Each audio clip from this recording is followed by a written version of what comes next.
From a sunsplash to Estadio Rod Carew in Panama City, we are set to go for day number 3 of the 2022 World Baseball Classic Qualifier, as today, for the first time, elimination games here in Panama City, with 2 teams moving on, staying alive in the losers bracket, and 2 teams going home as we open our doubleheader slate today with a matchup between Pakistan and Nicaragua. Should be a couple of interesting ones here today from Estadio Rod Carew on our first great weather day, as you get a look outside our broadcast booth perch here in Panama City, alongside the former Major Leaguer and Team Australia pitcher Ryan Rowland-Smith. My name is Tyler Mon. Ryan, we said this in Germany, it's surprising how quick the elimination days come up on you, but today 2 teams going home. One of these will be the first to do so. Yeah, and they come at you quick.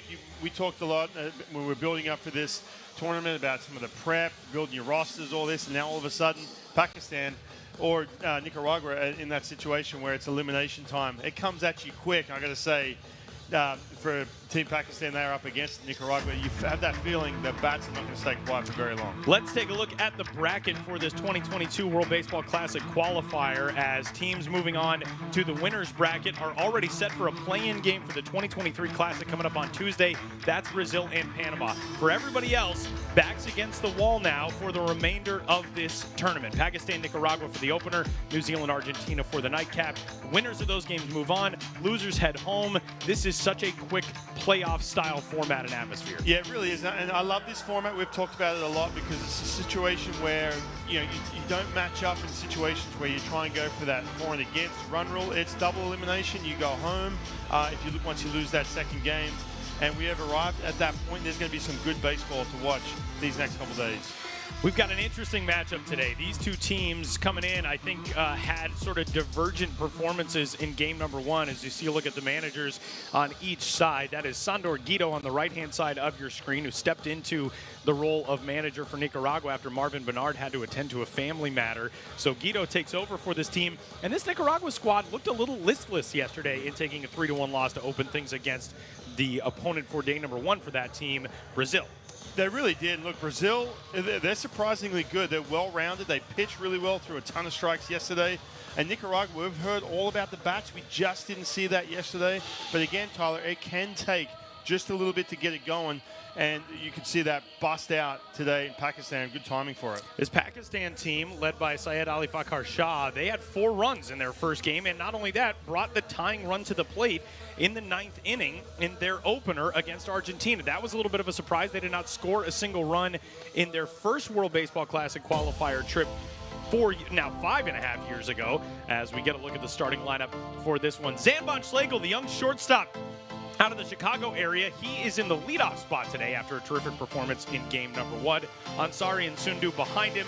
Then it's Shah, Khan from the brothers in the 5 and 7 spot. Pierce Khan in the middle. Mohammad Shah and Mohammad Hussein are the 8 and 9 spot hitters. And on the other side, starting pitcher with some pro experience today for this other side for Nicaragua. Yeah, and Osman Gutierrez, he has been here before with this national team. He has pitched in qualifiers. He's pitched in Olympic qualifiers. So he has been at this stage in this arena in the past. He has got a big assignment. That Nicaragua team just had no answers yesterday for Argentina. We just, like you said, Tyler, it was just a flat feeling. You had J.C. Ramirez struggling a little bit yesterday against the Brazil bats. So it's a good chance for him to get as deep as he can and get something going here for his Nicaraguan team.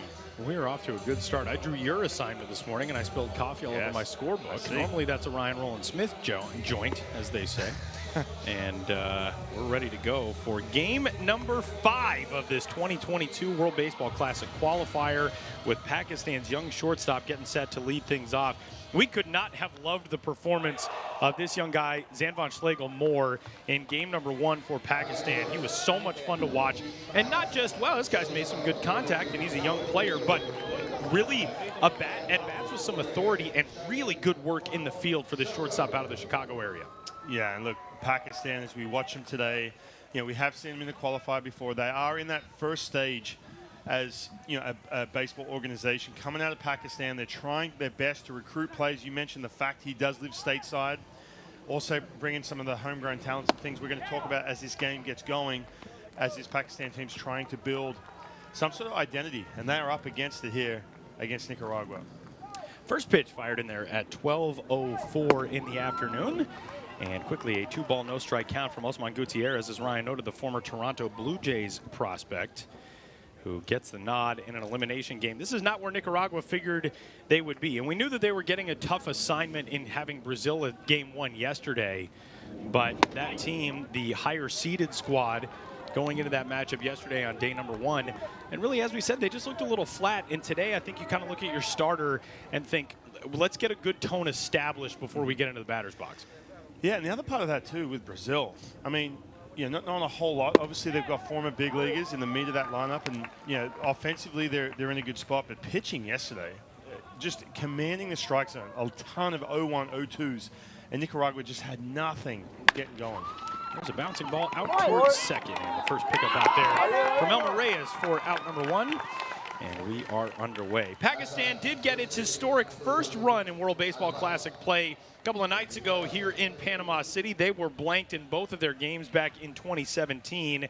Didn't come in the prettiest of fashion a couple of nights ago, but got Pakistan on the board, and that team was in it throughout. They had a matchup with an Argentinian team, and they were kind of the two unknowns coming into this World Baseball Classic qualifier. But Pakistan kept the pressure on throughout that game. Like we said, they brought the tying run to the plate in the 9th, just couldn't get the job done there. It was a run-scoring double play ball that brought in the first run in WBC play for Pakistan. Another thing, too, to keep in mind as well with this Nicaragua team, they had the loss yesterday, getting beat by Brazil, so they got shaken up a little bit. You cannot go into this game. And I've been here before with Team Australia. When you're facing an opponent that you feel like you are just going to dominate, you're just going to roll over, and all of a sudden you come out flat-footed. You don't have that same energy. You might look up in the 4th, 5th inning, man, and it's a close game. One gone, Iyad Ansari, one of the Canadian prospects on this squad, a guy who has spent some time in the Toronto Blue Jays Baseball Academy at the amateur level. And a guy who has some sports royalty bloodlines dating back to his family in Pakistan. We'll talk a little bit about his uncle. He's got a brother that this Pakistan national program hopes will be part of its teams in future competitions. 2-2 pitch on the way to him is swung on and missed, and there is strikeout number 1 for Gutierrez. And a tough pitch. We've talked about some of these teams, whether it be Pakistan, Argentina. We saw Argentina last night against Panama getting beat 11-0. Just facing plus pitching, not only on the velocity side, but when you see someone spinning a breaking ball for the first time at a higher level, man, it can be tough. First of all, catching up to that fastball, then protecting against some of the off-speed stuff you're going to see from Gutierrez. So 2 gone, base is empty, and that brings in Sean Sundu. Sundu is the lone Japanese-based player on this Pakistan squad. Sean plays some college baseball in Japan, lives in Kagawa, plays for Josai International University, a program that has produced 10 professional players. Takes the 0-1 off the plate. We got sunshine today in Panama City. That is something we have not seen a whole lot of. Even when it hasn't been raining here over the last few days, it's generally been very overcast. But sunshine, freshly painted logos behind the plate and down the baselines. Nice day on a Sunday. Yeah, I remember rolling into the lead up going into Germany when you have some of these meetings before we come out here, and the rain may be a factor. We're going to see some rain. I'm thinking, a couple showers. But it's been literally weather management this entire qualifiers from Germany here in Panama as well. Left-hander, it's a bouncer over to second. A couple of ground outs that way, sandwiched around a strikeout. We're headed to the bottom of the first. Pakistan scoreless. Nicaragua coming up.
Starting lineup looks like this for Nicaragua, the world's number 15 ranked national team, as announced by the manager Sandor Guido. Brandon Leighton will lead things off. It's a very similar lineup to what we saw yesterday, but a couple of guys who will get the nod today who came in as pinch hitters in yesterday's game, one of those being Sandy Bermudez, who is down in the 9 spot in the order. Veteran bats in the middle of the lineup. They just didn't generate a lot offensively yesterday, Ryan. No, they really didn't. And, part of that, number one, you kind of come into these tournaments sometimes a little flat-footed, trying to get your bearings. Some of these teams haven't had a whole lot of prep leading into this as a group. And the other part of that is, too, the pitching. Throwing strikes from Brazil. And they're up against Mohamed Zoe, 30-year-old left-handed pitcher. He's been here before, too. He's been in these qualifiers, pitching the elimination game against Great Britain. There's that defensive grouping behind him. Shakan Sundu in left field. That very impressive young shortstop, Zamfon Schlegel at shortstop. If you like range and you like fundamentals, you're going to like the kid out of Arlington Heights, Illinois, who gets the nod at short today. Iyad Ansari started behind the plate 2 days ago. He's over at first base. Mohammed Shah gets his first start of this qualifier behind the plate today. So the left-hander Zohaib, who actually pitched in that opener of this qualifier back on Friday, pitched the final inning for Pakistan. An inning, a hit, a couple of strikeouts, 15 pitches, 12 for strikes, and deals ball 1 into Brandon Leighton. Leighton, the Cincinnati Reds prospect, played at 3 levels this year, takes strike 1. If you're Pakistan, you want to try and take advantage of a team in Nicaragua where they're pressing a little bit, they're frustrated after their performance yesterday. Try and get some quick outs. You have to command that strike zone. Good looking off-speed pitch there. That one did not get the strike call. Went up on the scoreboard out in left center as a strike. Looked like a strike from here, but no signal from our home plate umpire, Juan Rodriguez from the Dominican Republic. Mark Stewart from the U.S. at third. Austin Jones from the U.S. at second. Anthony Perez, U.S.-based umpire, over at first. That one's high and away. 3 balls and a strike.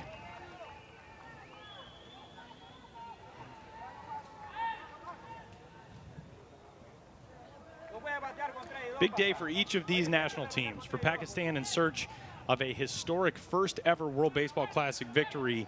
And for Nicaragua, coming in, you're obviously disappointed after yesterday's performance as Leighton takes the leadoff walk.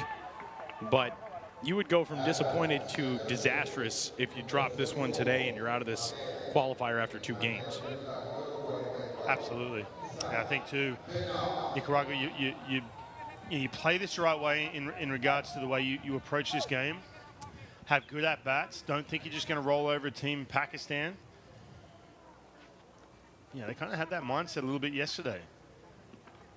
Well, flat-footed. I'll tell you what, Brazil had plenty of good pitching to go with that offense. Check on Leighton over at first as Isaac Menard steps in. This Pakistan team, one thing that we noted about them the other day, they really threw a lot of strikes. Omar Arif struggled a bit with his command. He walked 4, but outside of that, 4 combined walks from the other 4 pitchers in the game. And we got a wild pitch here that's going to spring Leighton from first to second. So Zohaib finding himself in a tough spot right out of the gate. Yeah, Zohaib, you mentioned throwing strikes. He did that the other night. His first appearance throwing that inning, getting a chance again to pitch here a couple days later, but this is that situation. You want to have that good tempo, get in the strike zone.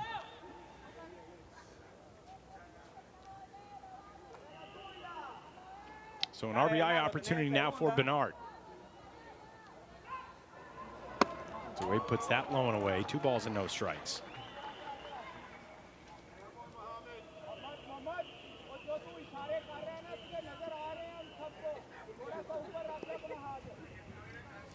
Bernard, as noted, the son of the former major leaguer Marvin. He was born in Arizona, spent this past year in independent ball in the Frontier League with the Gateway Grizzlies.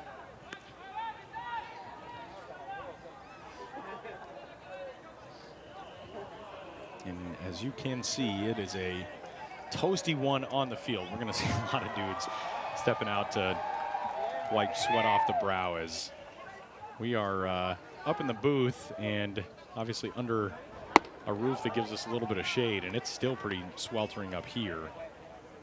We got nothing to complain about comparatively. 3 balls and a strike now on Bernard.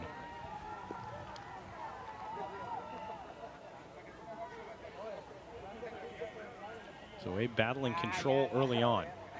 3-1. In the air, out toward left. Juan Shaw cruising over to it. One man gone as tagging at second base, digging for third is Layton, and he'll slide in there safely. And you can see that speed from Layton. You know, routine fly ball to left field. Usually you stay put at second base.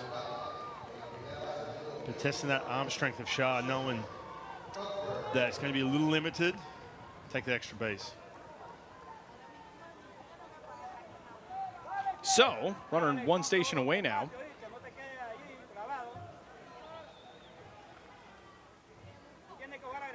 And that'll bring up Chesler Cuthbert. So I've taken a little bit of time. First baseman Ansari coming over just to remind him to pause when he's in when he comes set. Umpire giving him a heads up, telling him he's kind of moving a little too quick. We saw that with Justin Byer with the Marlins. Remember that about a week ago. Pitch against the Mets. He balked 3 times in a row because he didn't come set. And when you watch that video, it's not a situation where the umpire was being tough on him. He didn't. He never came to a complete standstill on the mound. I also like when an umpire takes the moment to just say, hey, here's a heads up. This is something that we're going to have to call if it doesn't change. But, you know, it's the first inning. There's no sense right now in laying the law down. Remind a guy, if he doesn't alter things, to bring more of a pause in, then you start making the calls. But I kind of like that from an umpiring crew. As Cuthbert swings and lines this one left center field. That's going to be down, and it'll bring home the first run of the game. Nicaragua is onto the board with its first lead as Chesler Cuthbert will cruise into second with an RBI double. It's 1-0. Yeah, all of a sudden, Nicaragua gets that little jolt of energy here. We talked about Zoe throwing strikes to give yourself a chance. You can't go out there, you know, pitching around, contact away from contact, pitching scared. You have to attack these hitters with everything you got. Give yourself that chance. But I'll tell you right now, Nicaragua, if they start getting heated up, it's going to be a long day for Zoe in that strike zone. Yeah, this offense is certainly capable of a pretty big day at the plate. We did not see it yesterday, and kind of makes you feel like that's all the more reason for this Pakistan pitching staff to be careful and, you know, work in the zone effectively as much as possible, which is obviously the aim. But Nicaragua just has the feel in one of those lineups that if one guy starts getting it going, that's going to translate to everybody else. Leadoff walk for Brandon Layton.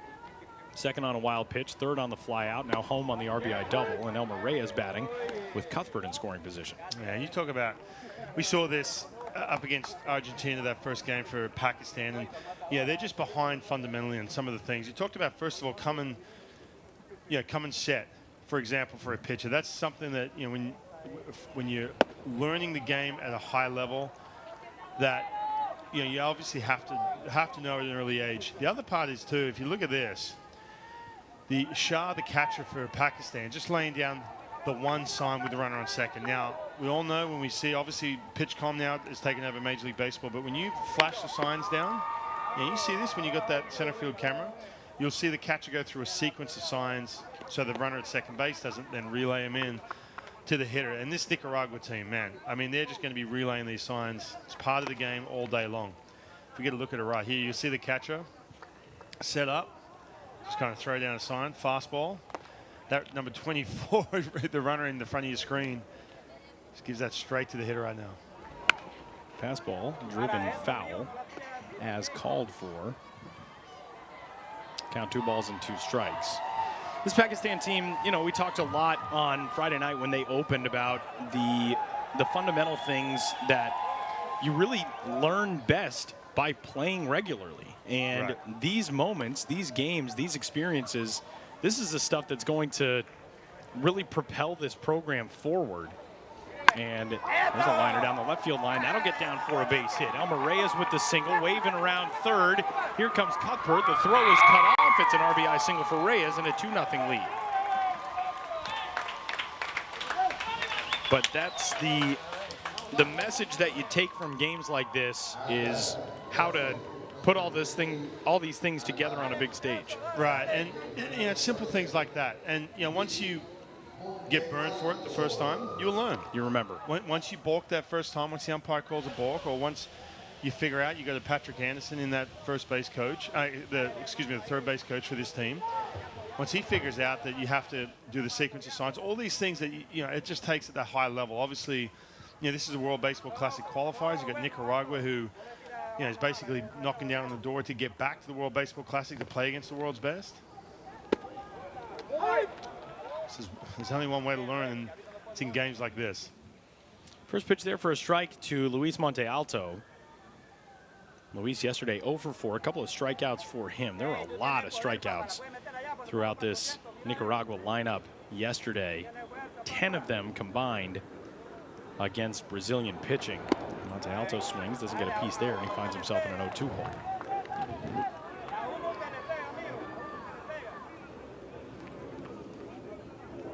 But the one thing that has been impressive about all these teams is, even from the teams that are now in the losers bracket today, we have seen these teams really put together good at-bats, good plate appearances, good contact. Pakistan is no exception to that. Like we said, they didn't get to score any runs 6 years ago in those 2016 qualifiers for the 2017 World Cup, but they put 4 runs and 7 hits on the board on Friday, and they looked really good in a lot of their approaches, right, too. Yeah, they did. We saw some young pitching. Some guys, we see the bullpen going right now. This young man who started the game against Argentina. So it's one of these things. I mean, you have to bring. You look at this roster, you're like, man, there's a lot of young players like Von Scheigel at shortstop, and a couple of the young pitchers. But look, like we said, they're in phase 1 right now with this program, and you want to have those young players be a part of this for the next 5-10 years. Swing and a miss by Monte Alto, and there's the first strikeout of the day for Zoaib, and the second out here in the first. That's a good fastball up in the strike zone, elevating. Blowing that ball, beating him with some velocity. The other thing that we noted about Pakistan's game on Friday is that they managed it in a way that everybody who threw on Friday is available today. And Zoaib being one case. Now, he only threw 15 pitches, but for the guys who threw more, Mohammad Amjad Aslam, Adam Khan, Amir Asghar, the starter, they were all kept under 50 pitches. And with the 1 day of rest that comes at over 30 pitches, that was yesterday on their off day, so the full staff is available for this one today. And that's a good thing for Syed Ali Fakhar Shah and Patrick Anderson, Peter Turkovich, the pitching coach. Milkar Perez, the batter, takes a strike. Perez came on as a pinch hitter in the bottom of the 8th inning last night, worked a walk, departed for a pinch runner as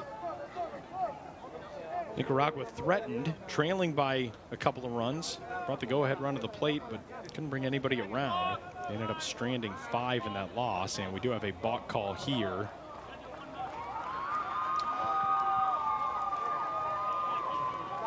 And Mohammad Zoaib going over to talk with Iyad Ansari to get the interpreted explanation.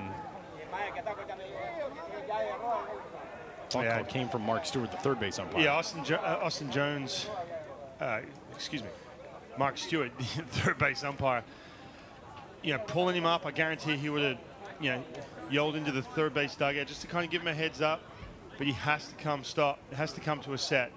You can see him moving around. You have to eventually stop at some point before you deliver that pitch. Again, once you get called for that first ball, it's a learning process. Like you said, I mean, that's something that affects guys at the big league level in some cases, depending on your delivery. Here it is again. Yeah, you can see just not coming to a set, wiggling around a little bit. It's happened to me too. Happened to me at all different levels, where you're antsy trying to get through that pitch. Either you don't come to a full stop, or you kind of move your leg just a slight little bit. Go for that ball. 1-2 right back to him. And the left-hander is away fielding his position and getting the out and doing a good job limiting damage here in the first. 2 runs across on a couple of hits, and we will head to the top of the second inning. Nicaragua with a 2-0 lead over Pakistan in Panama City.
Here's how the defense looks on the other side for Nicaragua today. Luis Monte Alto, who played right and center yesterday, he shifts over to left alongside Bernard and Bermudez.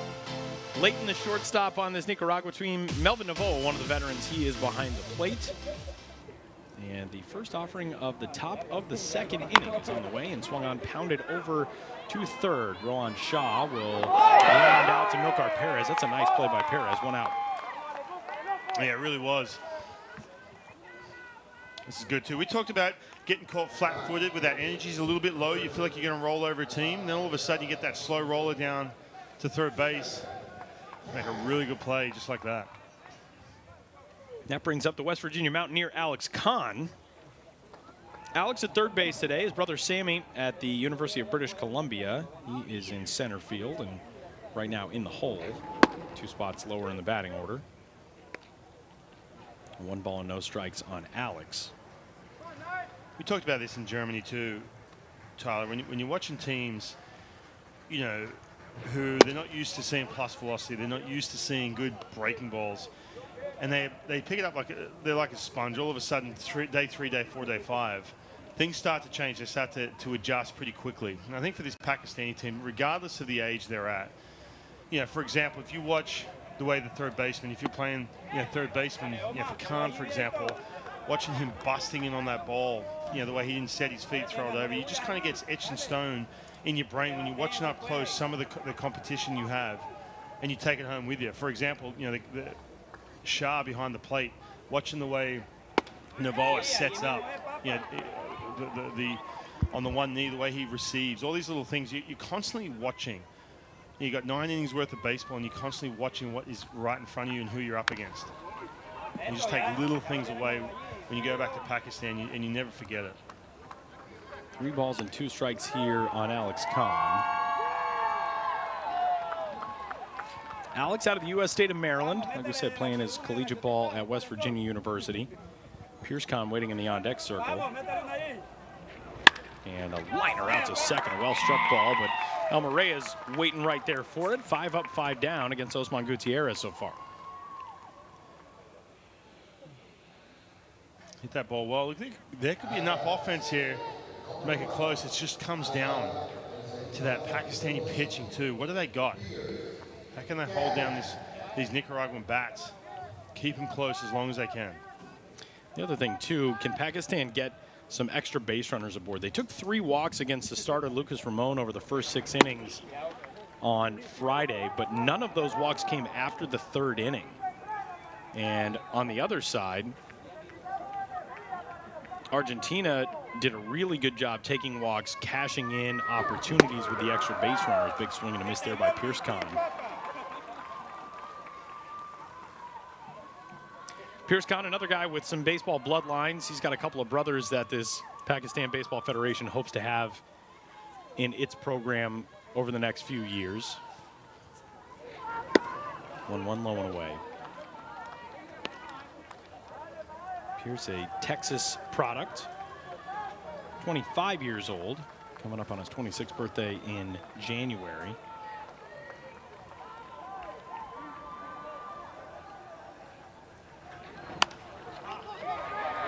One will get out of play.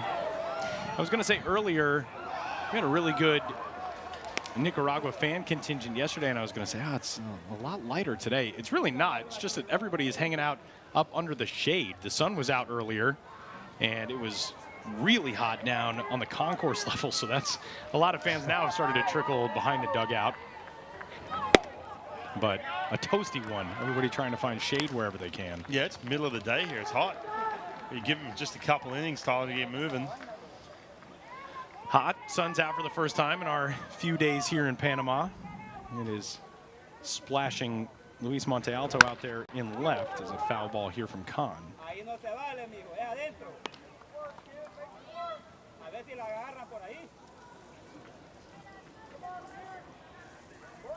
10:30 this evening in Pakistan. That is what time it is in Lahore, where a lot of these players are from. Swinging a bouncing ball right side. That'll scoot through for a base hit. First hit of the day for Pakistan comes on a 2-out single by Pierce Khan in the top of the 2nd. There's that base run you're talking about, trying to get something going offensively. Takes this little slider down the way. Good 2-strike approach.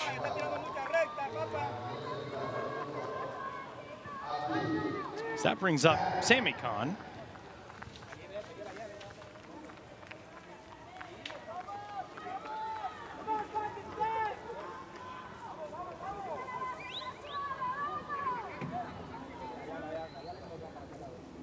Sammy, as we noted, the brother of Alex.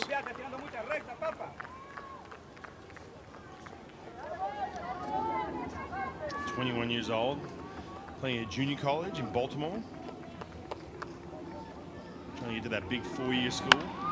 1-0, driven out toward left, and should do it with Montealto coming in to make the grab, and that will retire the side. Pakistan's got its first hit of the day, but leaving it aboard. We will head into the bottom of the 2nd. Nicaragua with a 2-0 lead through 1.5.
is so festive. Microphone 1 2 1 2. Pack the whole place. The fans here enjoying what they're seeing at this time.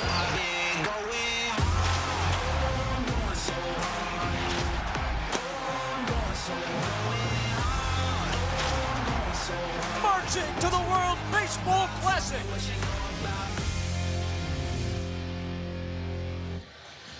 One of these teams hoping to keep its stream of marching to the World Baseball Classic alive as we head to the bottom of the second inning. Nicaragua and Pakistan kicking off our day of 2 elimination games at Estadio Rod Carew here in Panama City. Back in our broadcast booth alongside Ryan Roland Smith. My name is Tyler Vaughn. Leadoff man Dwight Britton here in the bottom of the second. Nicaragua bringing around 2 runs on 2 hits in the first. And Mohamed Zoaib out there for inning number 2 after throwing 27 pitches in his first frame, trying to get through this one a little bit more efficiently. So Abe worked 1 inning and needed just 15 pitches to do so in his team's 7-4 loss to Argentina 2 nights ago.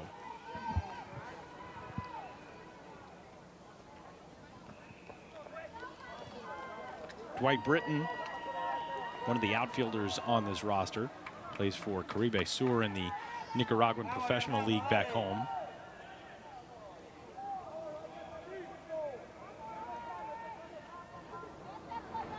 He's 35 years old, signed with the Mariners. Back in 2003, I'm sure we crossed paths at some point.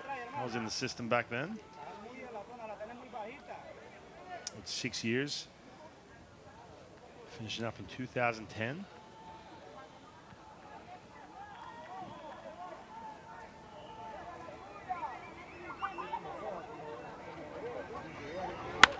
Line right side and down for a base hit.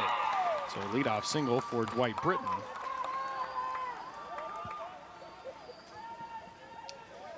There's going to be some high stress innings for Zoaib early on here. You know, base runners all over the place. Just have to manage the best you can, just try and get outs.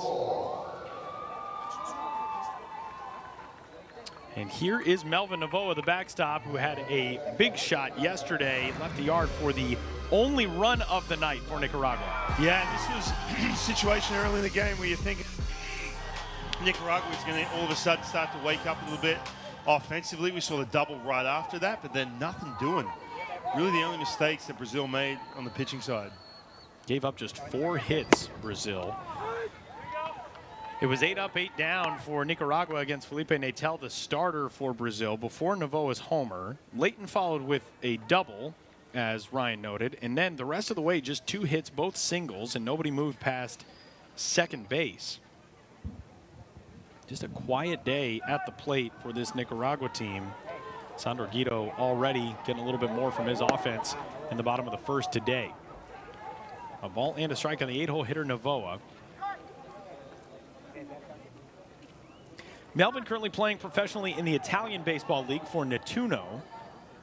This is a really talented catching duo. The other guy who is listed on the roster for this Nicaragua squad at the catching position is Melvin Bone, who is a prospect in the San Francisco Giants organization. As a roller out to short, and the throw pulls Ansari off the bag, and everybody's safe.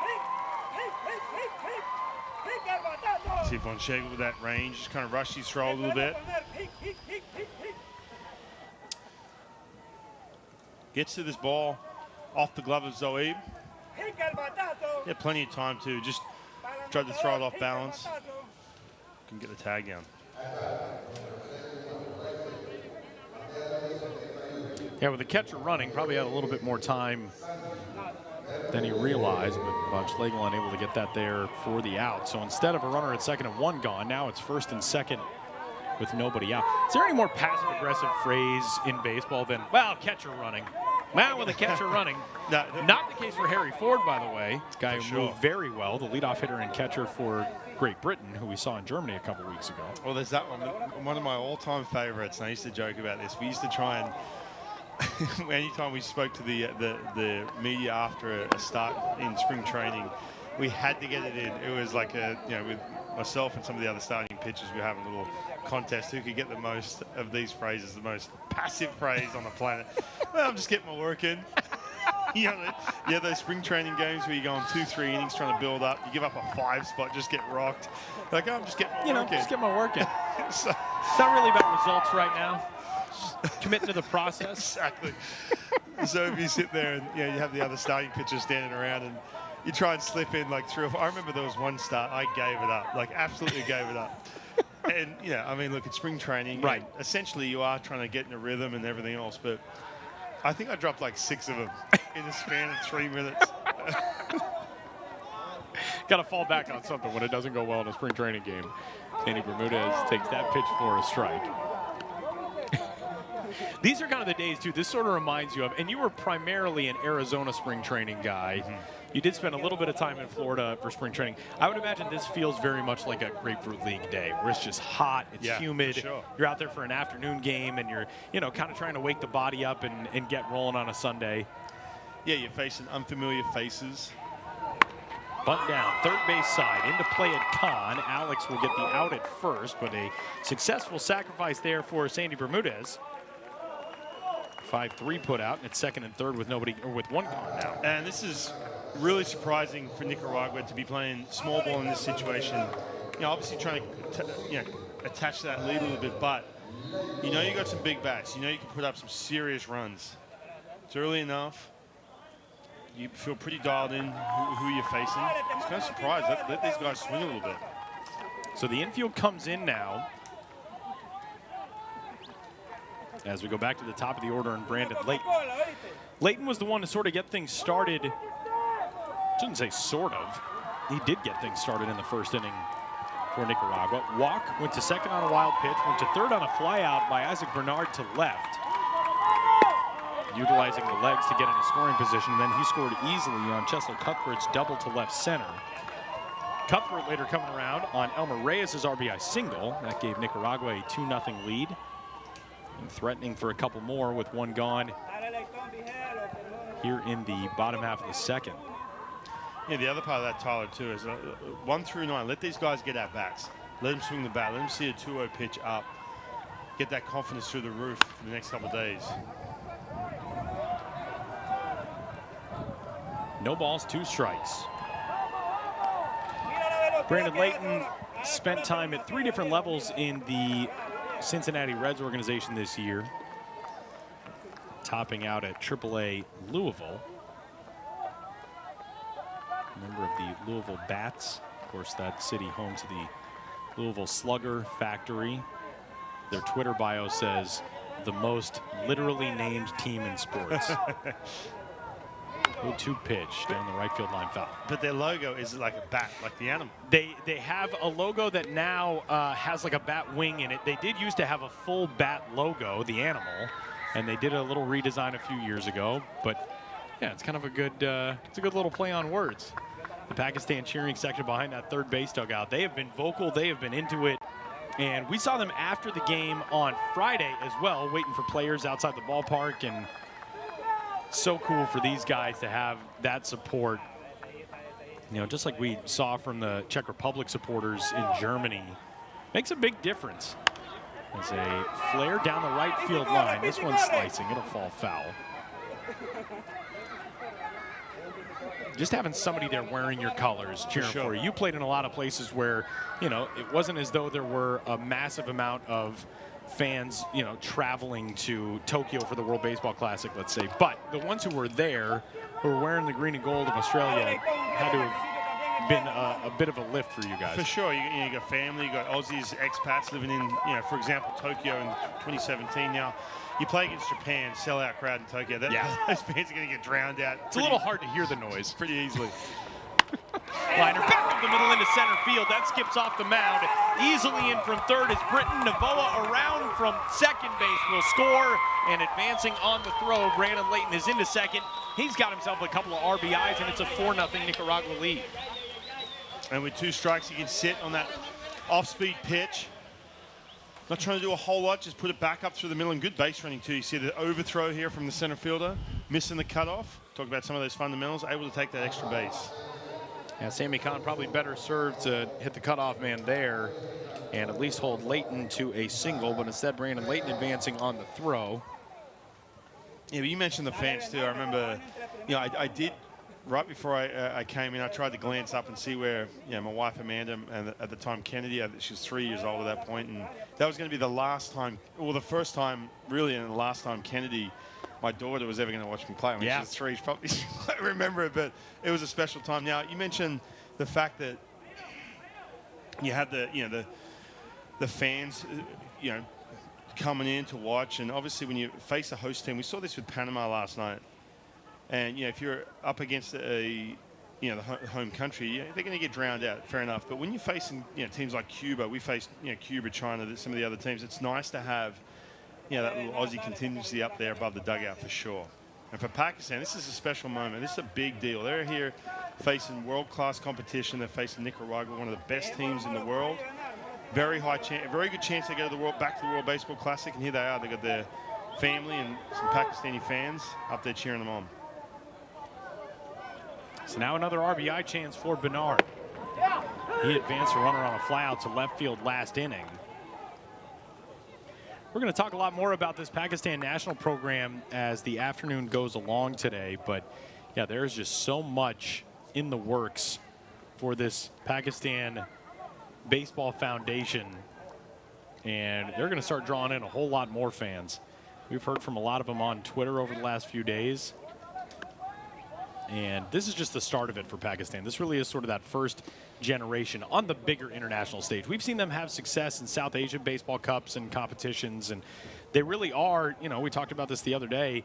There's the big three plus China in that region, Japan, Korea, Chinese Taipei. China is making its way among the Asian national team programs. But outside of that, Pakistan is really next up. And that's the reason why they've been included in these last two World Baseball Classic qualifiers, because of the climbs they've made in the World Baseball Softball Confederation rankings. And this is just the start of it.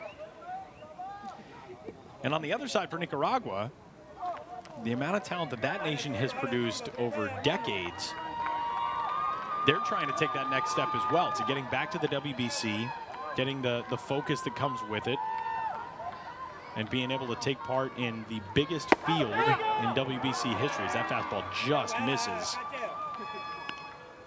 Yeah, you mentioned Nicaragua. I mean, you know, I played against them internationally a bunch of times. I mean, they're always competitive, always. Sometimes too, you know, countries that, you know, especially in the Caribbean or you know, South American countries that have those neighbors that are absolute powerhouses, you need to try and keep up. Obviously with the Dominican Republic, Puerto Rico, Venezuela, Panama, we saw them last night, trying to keep up to that level as they move on, you know, and keep developing young players. I mean, even for Nicaragua, you talk about Pakistan, but even for Nicaragua, Panama, some of these countries that it's crucial, it's so important to get the good athletes away from, you know, soccer and other sports and make sure, you know, baseball is alive and well in that country. 2 balls and 2 strikes now on Bernard.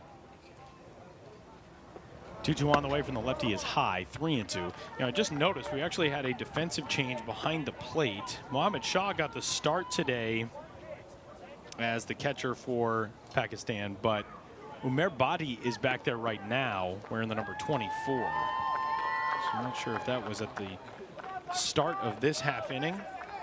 Shah actually due to lead off the top of the third, but he has departed. Pitch on the way to Bernard. Swing and a miss.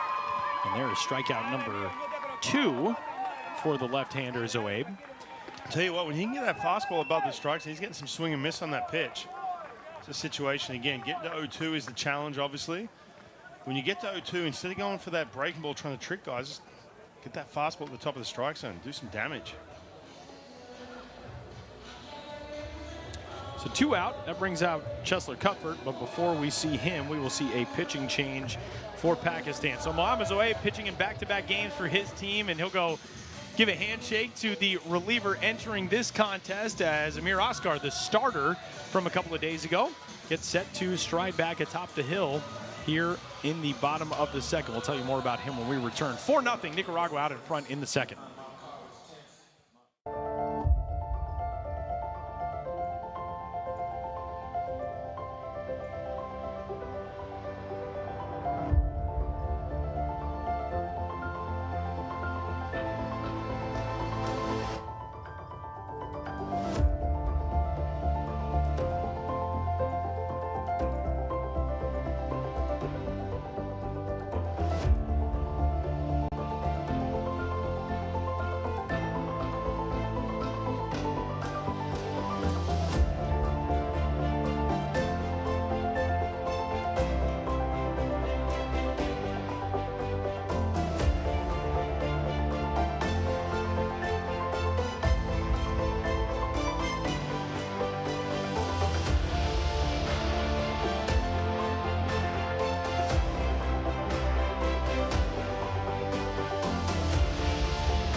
days ago, Amir Oscar took the mound to get the start in the historic second World Baseball Classic appearance for Pakistan, and the right-hander will take over here on the mound in a relief capacity on day number 3 of this 2022 World Baseball Classic Qualifier.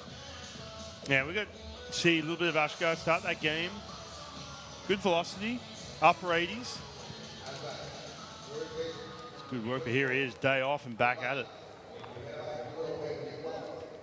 We talk so much about the pitching depth, especially with these teams, and you know that was probably the smartest gamble on Pakistan's side on day number 1, keeping everybody to a pitch count that would enable them to go again here on day number 3 after 1 day of rest. And actually, Oscar, the starter 2 days ago, threw 47. That's what the starter today's away through. Yeah, you can look at this too. Look, if you throw 30-plus pitches, you have to have that 1 day off. They had the off day yesterday, so it doesn't really come into, doesn't really factor in. But you mentioned it, keeping him below 50 pitches. This is a guy who handles himself at a higher level, plays in the U.S., plays college baseball.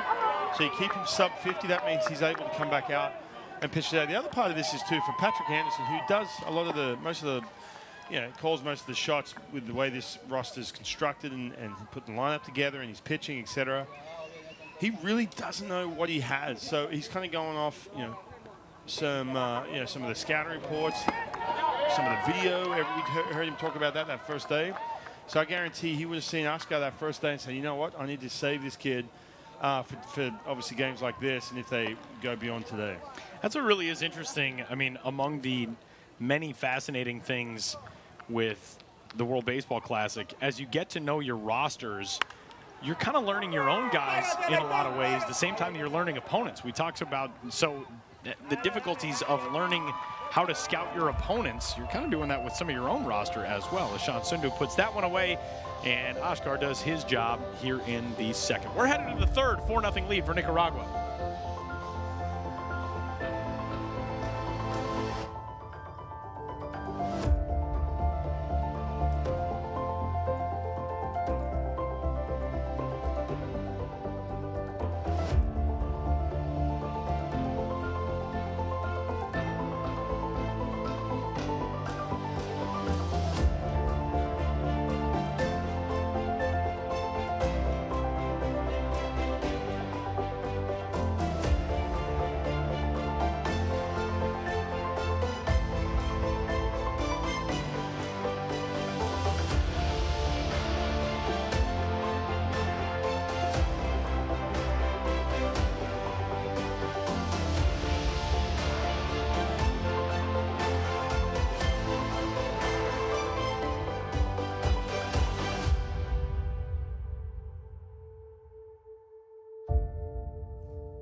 Pakistan's baseball history in the large scheme of things is really just getting started compared to a lot of the nations in this World Baseball Classic Qualifier, and they have put together an impressive resume already. 5-time gold medalists in the West Asia Baseball Cup, 6 appearances in the Asian Baseball Championships. They finished 5th in 2015. 2017 World Baseball Classic Qualifiers, they did play here. Not here, but they did play in the World Baseball Classic Qualifiers in this event. And there you take a look into that third base dugout as they've got a 4-0 deficit headed to the top of the third. And first pitch swinging a bounce out there for Umair Badi, who is not the starting catcher today, as we noted, but is the one who takes over behind the plate in place of Mohammad Shah. one up, one down. Yeah, he showed some of those events they've already competed in. Another part of this, another aspect too, these aren't free events. I mean, you got to pay to get you guys there. Some of these players have to pay themselves to get there. You have to raise money. You have to raise money for equipment, facilities, all these, things that factor in if you're a team like Pakistan trying to build your program. First pitch swinging again, a roller out to second this time. Elmer Reyes rounds it and gets the out on Mohammad Hussein, the designated hitter out of Chinoy, Pakistan. 2 gone. We'll go back to the top of the order in Zanvan Schlegel. Yeah, that is a very under-recognized element of what it takes for especially the non-baseball countries to take part in these events. The financial component is considerable, and oftentimes you're looking for a crowd-funded method of fundraising for your national federation, for your national teams. We see that at the youth level on a regular basis, whether it's U15 or U18 Baseball World Cup, where, South Africa, for example, a team that we saw in Germany, they do a lot of national fundraising to make sure that their guys have what they need to go compete in qualifiers and World Cups and the Olympic events, all of that. It is not a small undertaking. Now, it's a little bit easier trip for some of these guys who came from the United States or Canada down here to Panama than it is for the players who came from Pakistan. They flew through Turkey, and that flight from Istanbul, I would imagine, is a very long one. Right.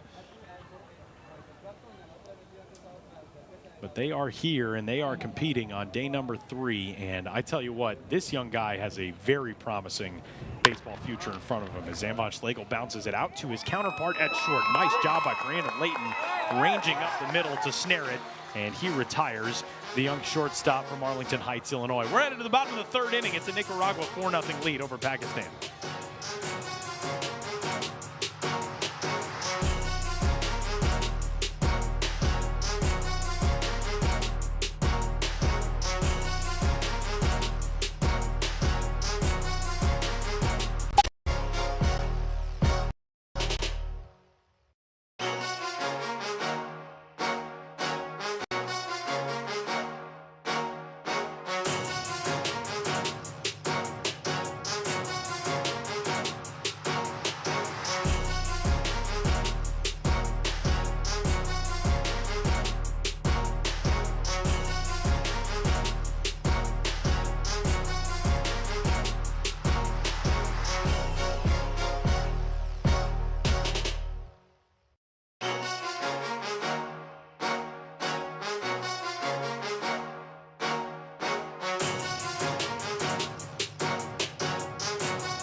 And welcome back to Panama. We're in the bottom of the 4th inning. We have to take a look at this. I can watch this over and over, Tyler.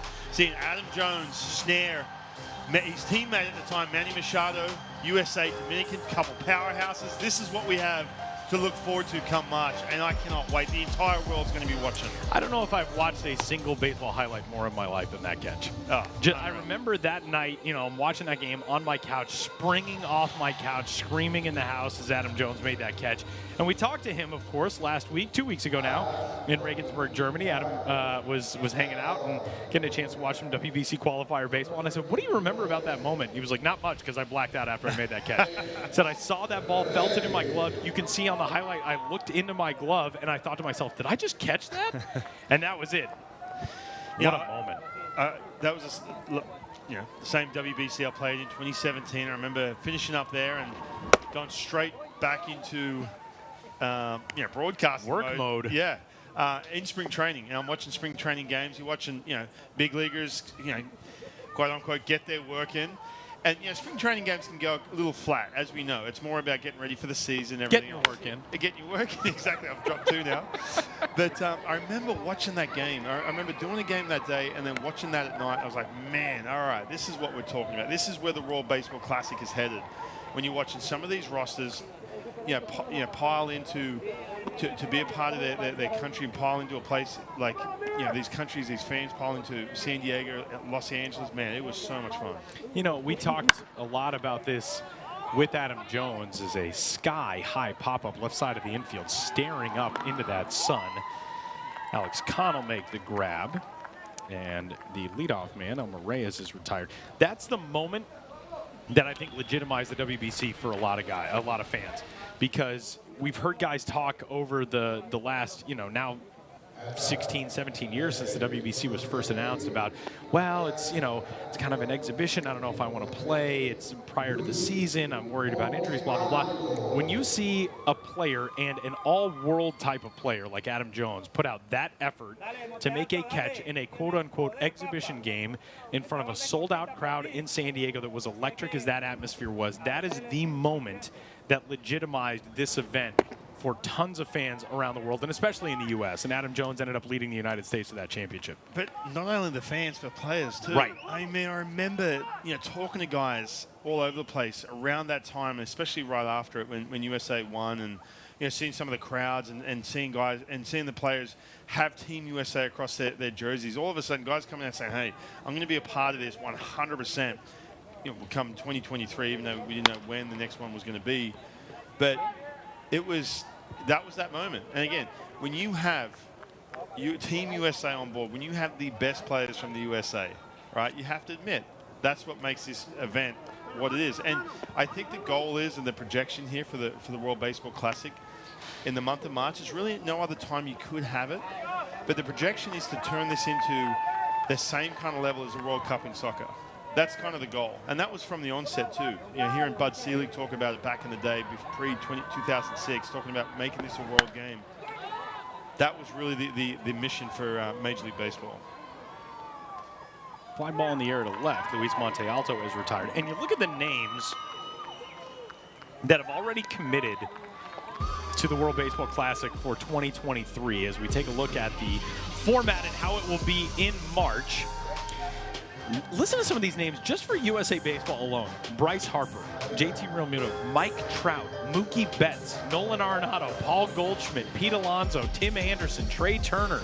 Like, as our buddy Miguel Batista said when we were in Germany, these are rosters that money cannot assemble. You cannot put these teams together just with the payroll constraints of one franchise. You get to see, we have all-star teams, we have championship teams in the game of baseball. These are all world teams, and it lends a different level of excitement when you see the game's best taking part. Yeah, and you look at that and you go, oh, it's like an all-star team. It's not, because of exactly what Miguel Batista said. This is not an all-star / exhibition game where you put rosters together. Right. And looking at that list as they get more and more built, you might see your favorite player sitting on the bench. Right.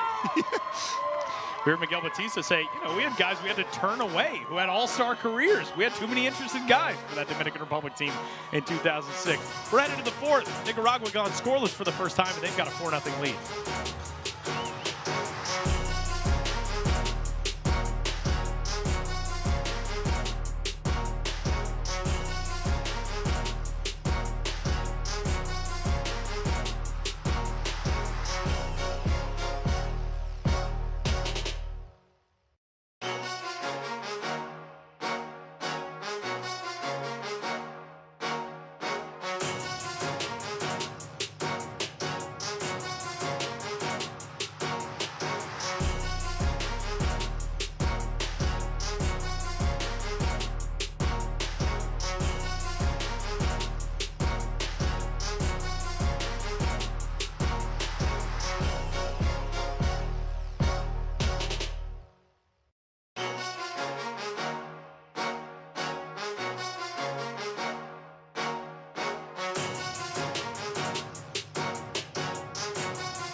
Rod Carew here in Panama City. It's a 4-0 lead for Nicaragua over Pakistan. Not just fans in the house here in Panama City.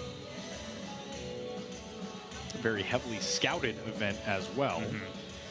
And this is important work for teams to kind of get a leg up going toward not just the 2023 World Baseball Classic, but also teams send scouts to this event because they think maybe there are guys we can get out of this that have, you know, fallen through the cracks somehow, and we can bring them on with a contract wherever we want to sign them to. For sure, and you can see them sitting there. Now, this is classic when you go to, you know, one of these world events, qualifier, or World Baseball Classic, or, you know, Olympic qualifier. You always see teams from, you know, from Taiwan, obviously Chinese Taipei, you've got Korea, you've got Japan. And just like you said, Tyler, it's a situation where, yeah, someone may have, you know, slipped out of affiliated baseball for literally a year, or they see something with some velocity, and they're like, okay, we're going to pick up on this. And you can see it. This is classic, too. You see the radar gun set up, and you see the video camera. Now, when you're in AA and or AAA especially, they go to a lot of AAA players, places and try and get AAA players. So, like, you know, Japanese teams, Korean teams. You sit in the dugout, and guys who are like, you know, so on that fence, that borderline player, that 4A player who's, you know, going back and forth to the big leagues, and they're just starting to get a little bitter because they're not, you know, solidifying their spot in the big league roster. They're thinking to themselves, man, I want to go play in Japan. I want to go play in the big leagues over there. So we used to laugh every time, you know, someone would come up to hit, and you see that scout go ahead and press record on the camera, or put the camera in front of their face. You're like, oh, you know, so-and-so, looking at him. Tommy Smith, he's off to Japan. That's how it was. I remember those times when I was pitching, you know, I was you know, battling through AAA, and I was upset because I wasn't back in the big leagues or whatever it is. I'll be glancing up there right after my warm-up pitches thinking, all right, is he pressing record? But that's how it is. It's amazing. Leadoff walk here for the first baseman, Iyad Ansari.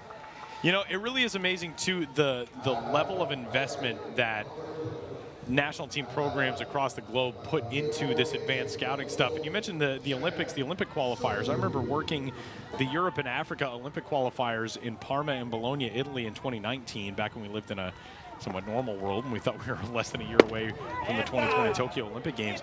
But Samurai Japan, which is the team name that the Japanese national team goes by, they had not only sent over an entire scouting contingent, they had sent Atsunori Inaba, their manager, to watch those Olympic qualifiers in person. And when you think about it, the Europe and Africa bracket is probably going to send one of the weaker teams. And it was only a 6-team field for the Olympics in 2021 as they ended up being played.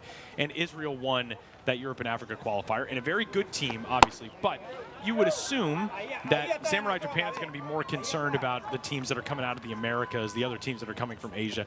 But to not only have sent a scouting contingent, but to send your manager to watch the Europe and Africa qualifiers, the dedication that these federations put into scouting events like this is really impressive. Yeah, it is, and especially when you're going up against some of the Japanese best players. We had a situation recently, well, I've got a couple stories on this going back to the Olympics in 2004, but more recently, we had, for the 2013 lead up to go to the World Baseball Classic, we're in Japan. We're playing against Team Japan. We're up against Masahiro Tanaka. Now, as we all know, had a really good career with the New York Yankees. So he's starting that game for Japan. And I'm not going to name names here, but we had a certain Australian player take him deep, stand there and just watch the ball leave. And the place went crazy. Now, all of a sudden, we go into Taiwan for that World Baseball Classic, and you can see him all over the place, all over this one player. Where I'm talking, every team had a scout there, and they were ready to pull the trigger because of that one swing of the bat. 2 balls and 2 strikes. Brief visit to the mound there from Jorge De Paulo. This is a new right-hander into the game for Nicaragua as Rodney Theophile gets a grounder, 2 short. 6-4-3. Nice dig over at first by Cuthbert. 2 gone. That's a big double play for Nicaragua. You can see all of a sudden, start to seep in. We see the walks, some of the command issues. Getting the double play stop and any kind of momentum that Pakistan could have had. It is funny how one moment in a career can really turn into something that defines you too, and especially on that landscape. I remember talking with a longtime Australian Baseball League catcher, but an American guy, Jack Murphy, who played in the Los Angeles Dodgers organization for a long time, used to go every offseason and play in the ABL with the Canberra Cavalry. And they used to do a thing called the Asia Series, where the champions from Taiwan, Korea, Japan and usually one kind of wild card entrant. They would go play in a sort of champions tournament. And Jack Murphy led the Canberra Cavalry to an Asia Series championship, which was one of the shocking Cinderella baseball stories of that year. That was 2014. We'll talk more about that when we return as Roland Shaw sits down, and the double play and strikeout following the walk. An impressive and quick, orderly fourth inning for Rodney Theophile. We're headed to the bottom of the fourth in a 4-0 game.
To the bottom half of the fourth inning. 2 runs in the first and 2 in the second for Nicaragua, and a 4-0 lead as we move through 3.5. Back at the Estadio Rod Crew in Panama City. Tyler Mon, Ryan Roland Smith. Our first day of elimination games as 2 teams are going home today. This the opener of our 2-game slate, Pakistan and Nicaragua. Tonight, New Zealand and Argentina. Different first pitch time for that one tonight, by the way. 7 o'clock this evening. We've had 8 o'clock games for the first 2 days. Our first night contest was actually pushed back even later due to rain.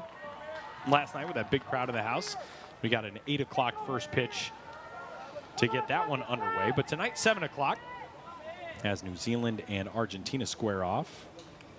And the first pitch of the bottom of the fourth inning is roped down the left field line by Dwight Britton, who has himself a leadoff single to get things started in the fourth. When you look at this, we're in the fourth inning. We talked about this early on for Nicaragua. It's only 4-0. Now, not obviously a 4-0 deficit, but when you look at the different talent levels, obviously Nicaragua with what they got in that lineup. In Pakistan, we're talking about that first phase of building their program.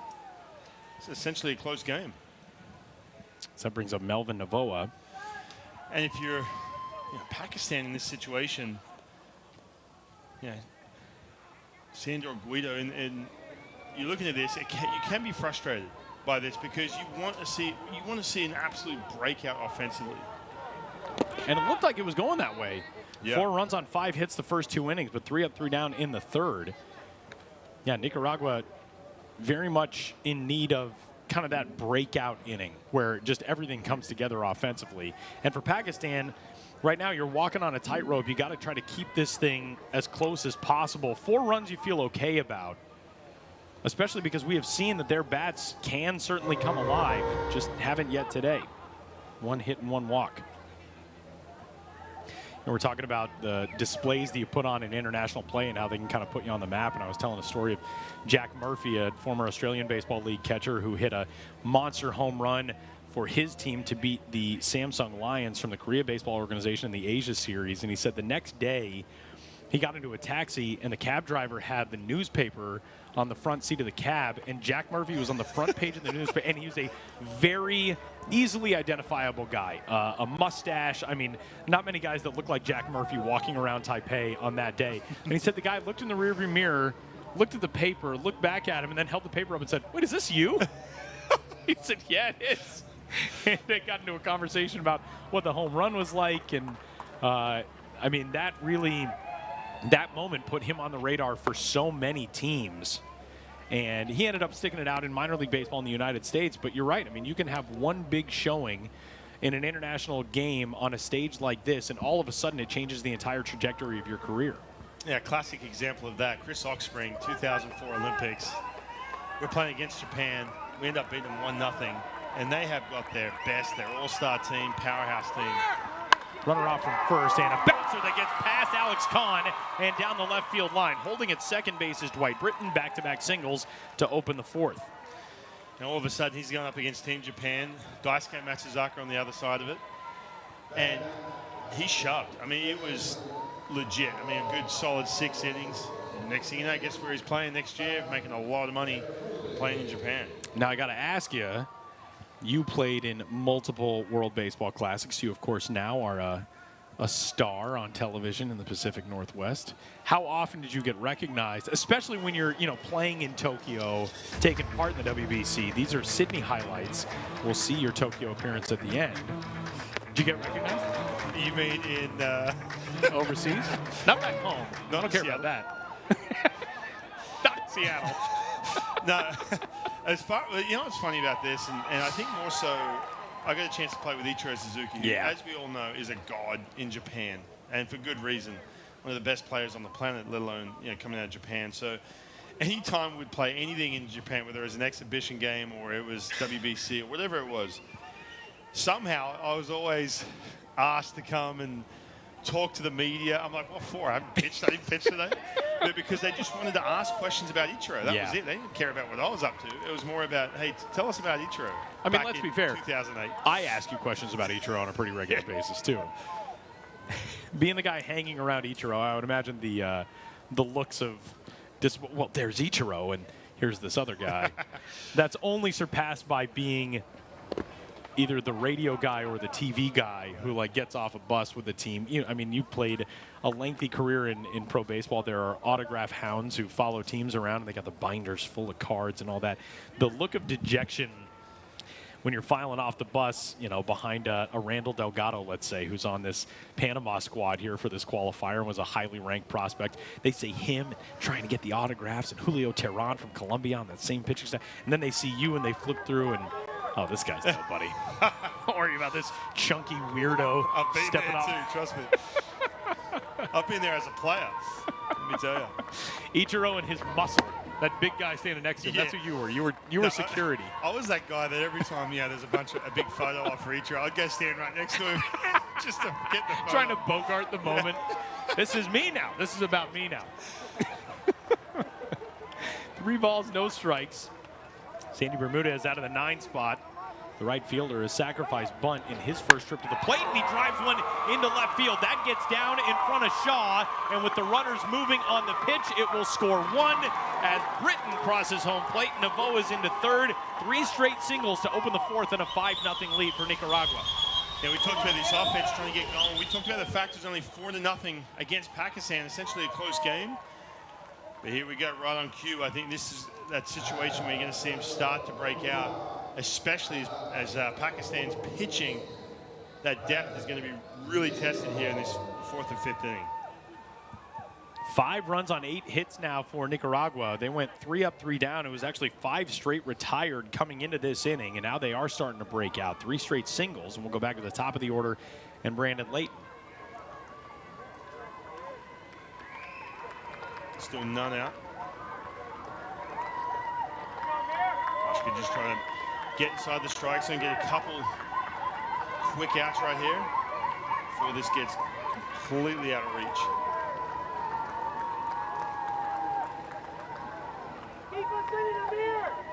Amir Ashkar, the starter from Friday, back out there trying to work some big outs. to keep this game within striking distance in the bottom of the fourth. Runner off from first, and a fastball there for a strike. An easy stolen base, uncontested for Sandy Bermudez, as the backstop body didn't want to risk making that throw down with the runner at third, Novoa creeping in.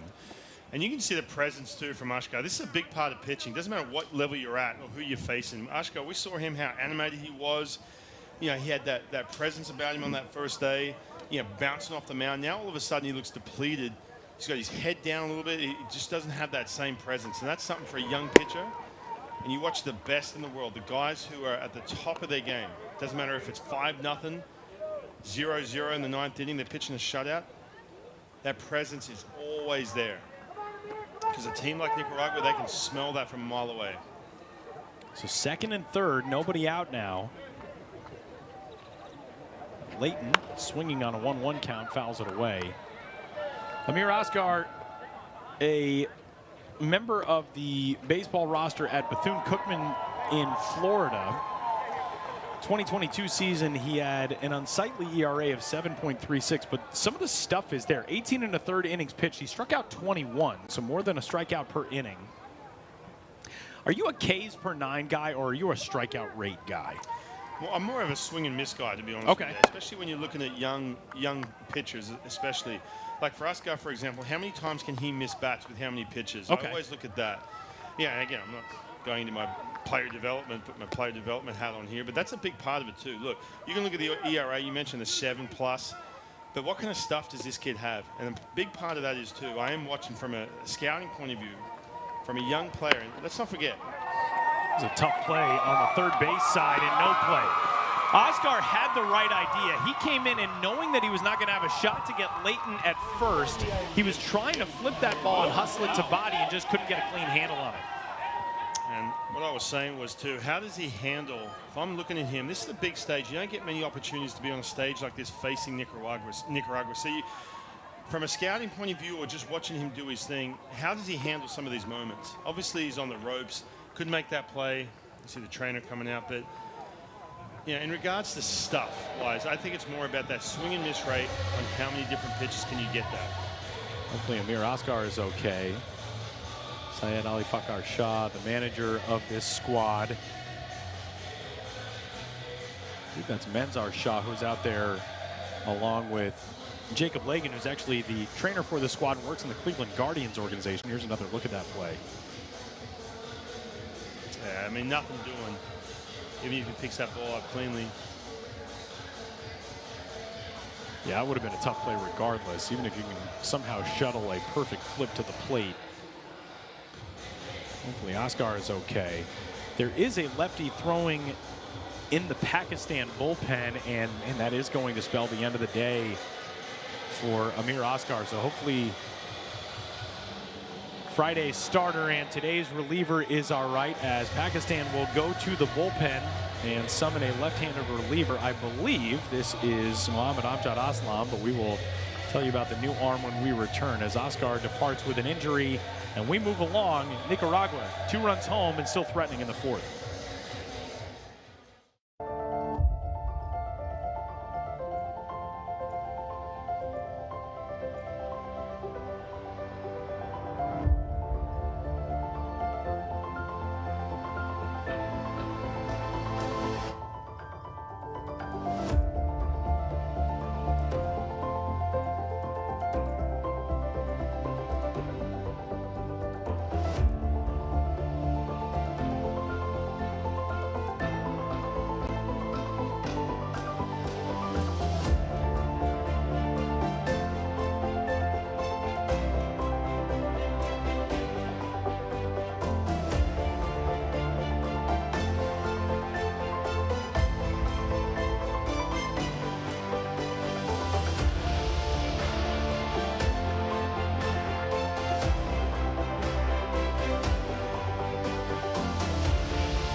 forced to go to the bullpen here in the bottom of the fourth as we get another look at a play that may have tweaked the wrist of the right-hander reliever Amir Oscar. Yeah, it's a tough one too, and this is a situation we talked about getting these opportunities that don't come by often for Oscar, young pitcher, but you can see he's frustrated. It's a tough injury, tough way to finish here, get on the plane, go home with that. So now we get one of the guys who I have most enjoyed watching here so far in this World Baseball Classic Qualifier, Mohammad Amjad Aslam, who is just a guy who goes to work, gets the ball, throws strikes. Left-hander who pitched 2 nights ago in relief for this Pakistan team. And in that game, Amjad Aslam, 2 innings, 2 hits, 1 walk, 2 strikeouts, 41 pitches, 25 strikes over the 8 batters that he faced. And he'll go to work against Isaac Bernard with 2 aboard. First pitch right there at the knees for strike 1. Yeah, you mentioned the strike throw. If he can land that pitch with some kind of fastball, it could be in good shape. Trying to get some quick outs here. Keep it 6-0. You know, and Ryan, is one thing that we've talked about when it comes to building the next chapter for programs like this in Pakistan. I was talking with some of the folks from the Pakistan Baseball Federation. They're very mindful of the fact that this is the start of something for them. As this drive down the right field line, this one hooking toward the foul pole, and gone! Amjad Aslam left one out over the plate, and Bernard did not miss it. A 3-run homer and a 9-0 lead. And this is one way to get that energy cranking offensively. Talked about the bats waking up for this Nicaragua team. We didn't see it that first game against Brazil. Now all of a sudden, you can start going on a crusade. All of a sudden, we have a hat, home run hat in the Nicaragua. It's back. I'm still thinking I'm going to try to get one. Seems like good shade, sure. Good coverage, skin health. They do more of this, Tyler, you might have to get yourself one for sure.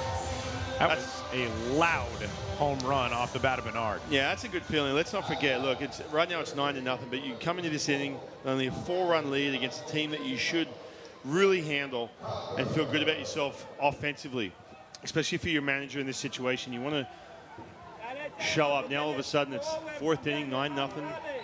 Feeling much better going into tomorrow. Yeah, this Nicaragua team, like you said, they're very much on a mission today, especially after how much they just looked out of it yesterday. And things are showing up in a big way. 9 runs on 10 hits for them now. No runs on 1 hit on the other side for Pakistan. And, you know, we started to talk about how Pakistan is very mindful of the fact that you got to build something from a foundation. And what that means is it's not just enough to recruit players from, you know, backgrounds where they have some lineage, but they play baseball somewhere else, all that.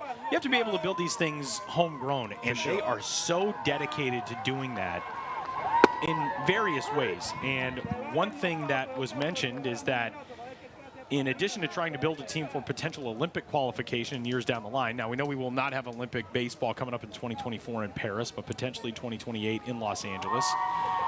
They are also planning on starting to build some small indoor baseball-specific facilities in Pakistan, or, and this is, I think, the smartest idea, as a fly out here from Chesler Cuthbert, one gone, trying to build joint facilities with cricket academies, because so much of that facility can be the same, and you can share that and do work in cages and all the rest. I mean, that's a really smart plan.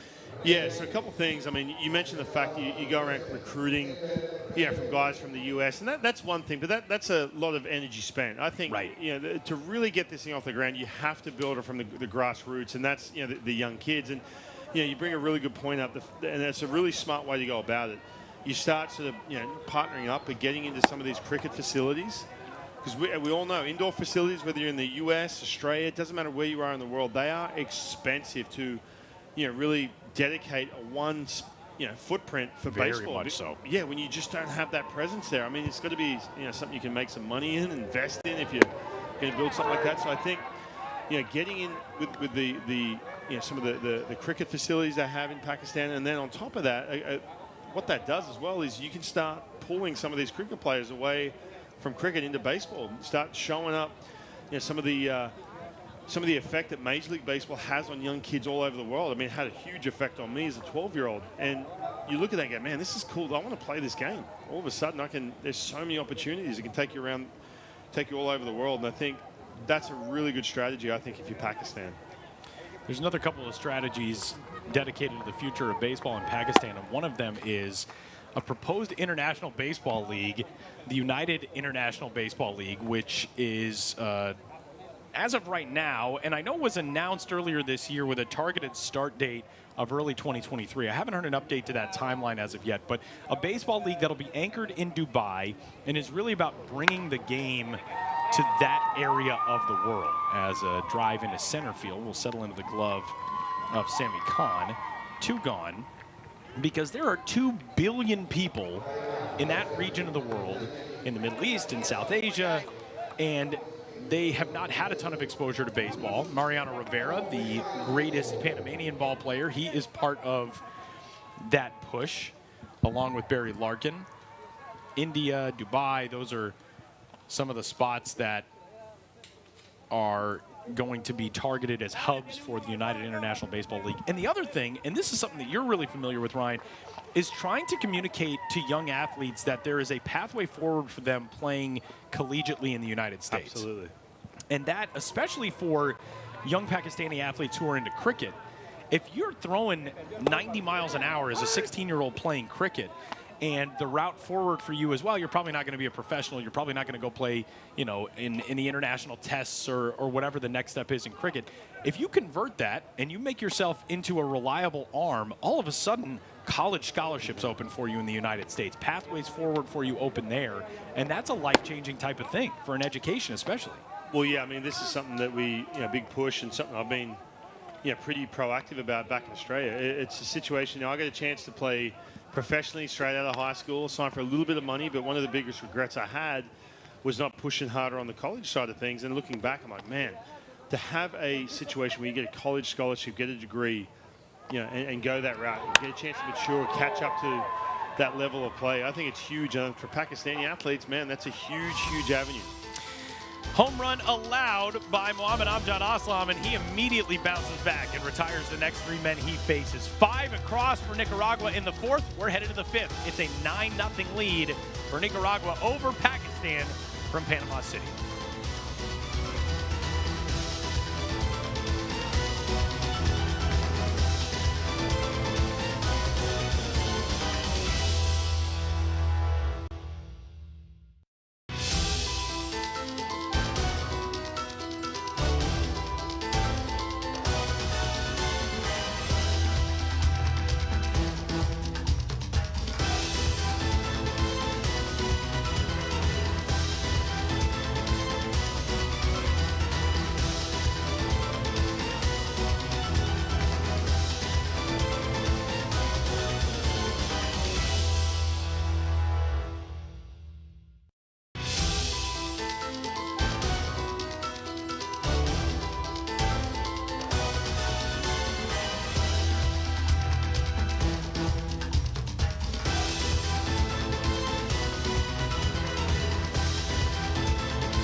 telecast is presented by an authority of World Baseball Classic Incorporated and may not be reproduced or retransmitted in any form, and the accounts and descriptions of this game may not be disseminated without express written consent.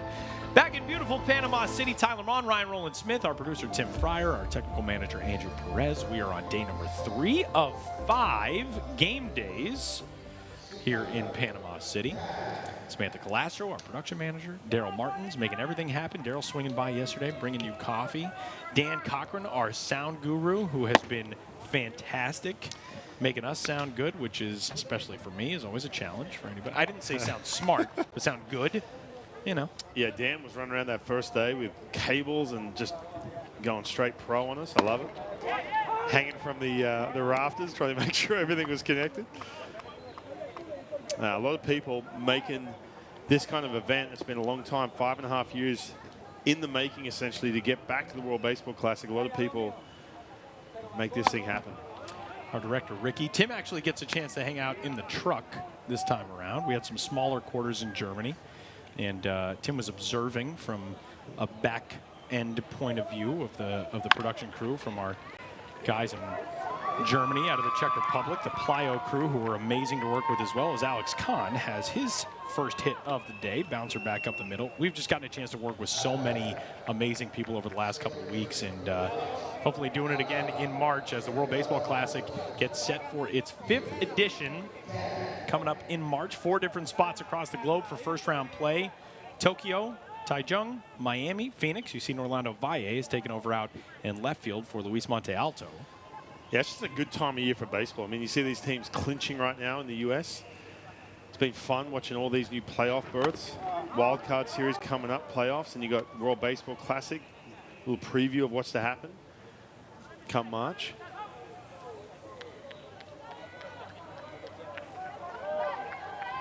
Yeah, you're headed right back into not even a playoff race anymore. You're headed back to a playoff team, the Seattle Mariners, who clinched for the first time since 2001. That one way up and in on the squared bunt attempt shown by Pierce Kahn. No balls and a strike as it glanced off of his bat.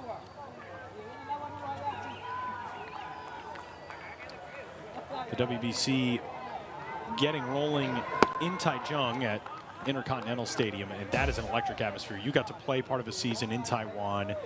When Chinese Taipei is playing, those fans show up like few people in the baseball world. Yeah, they have that league over there, the CPBL, but they love their national team. Rope on a line out to the center fielder, Bernard. And that's a big reason why, you know, Taiwan always put their hands up for events like that. Yeah. Any chance they get, because, again, the national team is such a big deal to watch their guys go up against Japan, Korea.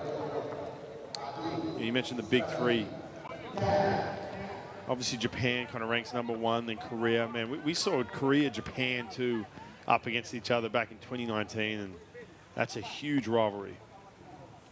That atmosphere, you know, one of the things that you hear about on social media so much these days is the experience of building a core memory. You know, you see a gorgeous vista or a moment with your kids or whatever, core memories.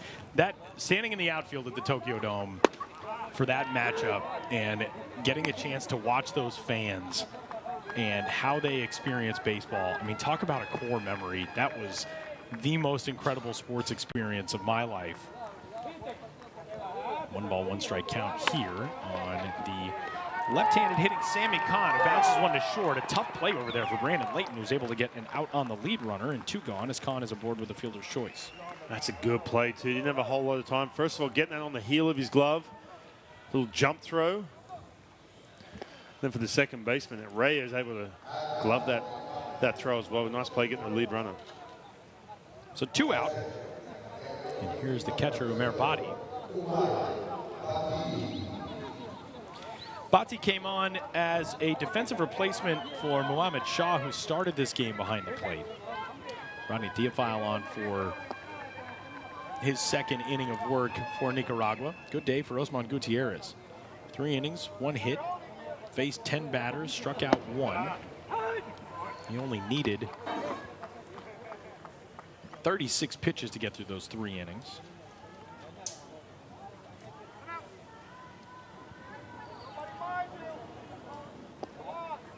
Osman able to bounce back after a day off tomorrow. Has to have that mandatory day off, going 30-plus pitches. 0-1, runner off from first. That's down at the knees for a strike. So Khan is in scoring position. And, you know, we so often you hear about, well, it's a 9-run game. What are you stealing for in a 9-run game? There is no tomorrow with this matchup. You have to do everything possible to score runs, and especially right now for Pakistan, in danger of potentially dropping behind the early termination rule. It's a 15-run lead after 5 innings that results in the early completion of a game, but 10 runs after 7. Pakistan needs runs right now. So you may be watching that from the perspective of a fan who thinks, oh man, that could be dicey, stealing down 9, but not really. If Pakistan loses this game, they're headed home. Yeah, it's funny. Some of the unwritten rules of baseball, you talk about, you get out to that big lead, you don't steal, you don't bunt, you don't do. And we saw this Gabe Kapler earlier this year talking about his runners were taken off. And you're starting to see some of the unwritten rules of baseball start to just kind of get depleted. And teams just not really following it, because it's silly when you really think about it. Swing and a miss from Body puts him away on the second K for Theophile. We're headed to the bottom of the 5th in a 9-0 game.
Well, here's what Pakistan is staring at right now, trailing 9-0 going to the bottom of the 5th inning. A 15-plus run lead after 5 will result in the early termination of a game, but a 10-run rule is in effect after 7 innings, so Pakistan needs to hold the line here out in the field and start getting those bats rolling at the plate as we move into the bottom of the 5th. Back at Estadio Rod Carew, Tyler Mon, Ryan Roland Smith. That is a young right-hander on the pitcher's mound, and young in terms of his baseball career and in terms of this qualifier, as the righty Aman Khan takes over. 16 years old, the youngest member of this Pakistan team. I mean, 16 years old, Tyler. Do you remember what you were doing at 16 years old? Certainly not pitching in international baseball games. Man, you don't want to know what I was doing at 16. Man, what an experience for him. Aman Khan, another Chicago area guy, too. I guarantee you the nerves are running high for this young man, Aman Khan, up against Nicaragua. He's been sitting in that bullpen all afternoon watching some of the offense, watching some of these grown men do their thing in these blue jerseys, and all of a sudden here he is, thrown in the deep end. But don't think that Aman Khan is out there just to fill a roster spot or anything like that. He is a really talented young arm. He's already touching low to mid-80s at just 16 years old. He will turn 17 next month. And I can tell you I was certainly not throwing low to mid-80s at 16 years old either. And he'll go to work here in the bottom of the 5th inning against Milcar Perez, 6, 7, and 8 hitters. Left-handed hitting third baseman. Takes the first pitch, grooved in there. Tell you what, that's a strike in JV. That pitch, middle of the plate. Here he is with some of the best umpires in the world as well. Strikes and shrinks a little bit. 1-0, right back to him off the glove and deflected over to Pierce Kahn. 1 gone. This is quite the wide range of backgrounds on this Pakistan roster, and we've talked about that a lot, but there are multiple guys born in 2005 on this team, and there are also multiple guys born in the 1970s. I mean, there are players on this roster who could very literally be Aman Khan's father, or Salik and Yahya Hassan, who are the other 2 2005 birthdays on the pitching staff. But the amount of backgrounds on this Pakistan team, there are so many cool stories. And there's a swing and a fly ball in the air to shallow center. Coming in, Sammy Khan. There to put it away, 2 gone. And he's doing it with ease. Carving through this Nicaraguan lineup. 16 years old. And man, you talk about the confidence that you've got to gain. This is a guy who's coming off of a JV championship for his team, Lane Tech High School in the Chicago area. And you continue growing and building yourself as a pitcher. Can you imagine getting a chance to go back and tell your guys when you get in a fall ball or you get into workouts or whatever, like, yeah, no big deal. I just worked a 1-2-3 inning against the world's number 15 national team on the international stage. That is as cool as it gets. And Aman now will try to retire Melvin Navoa's replacement as Rodolfo Bone, the San Francisco Giants prospect, steps in.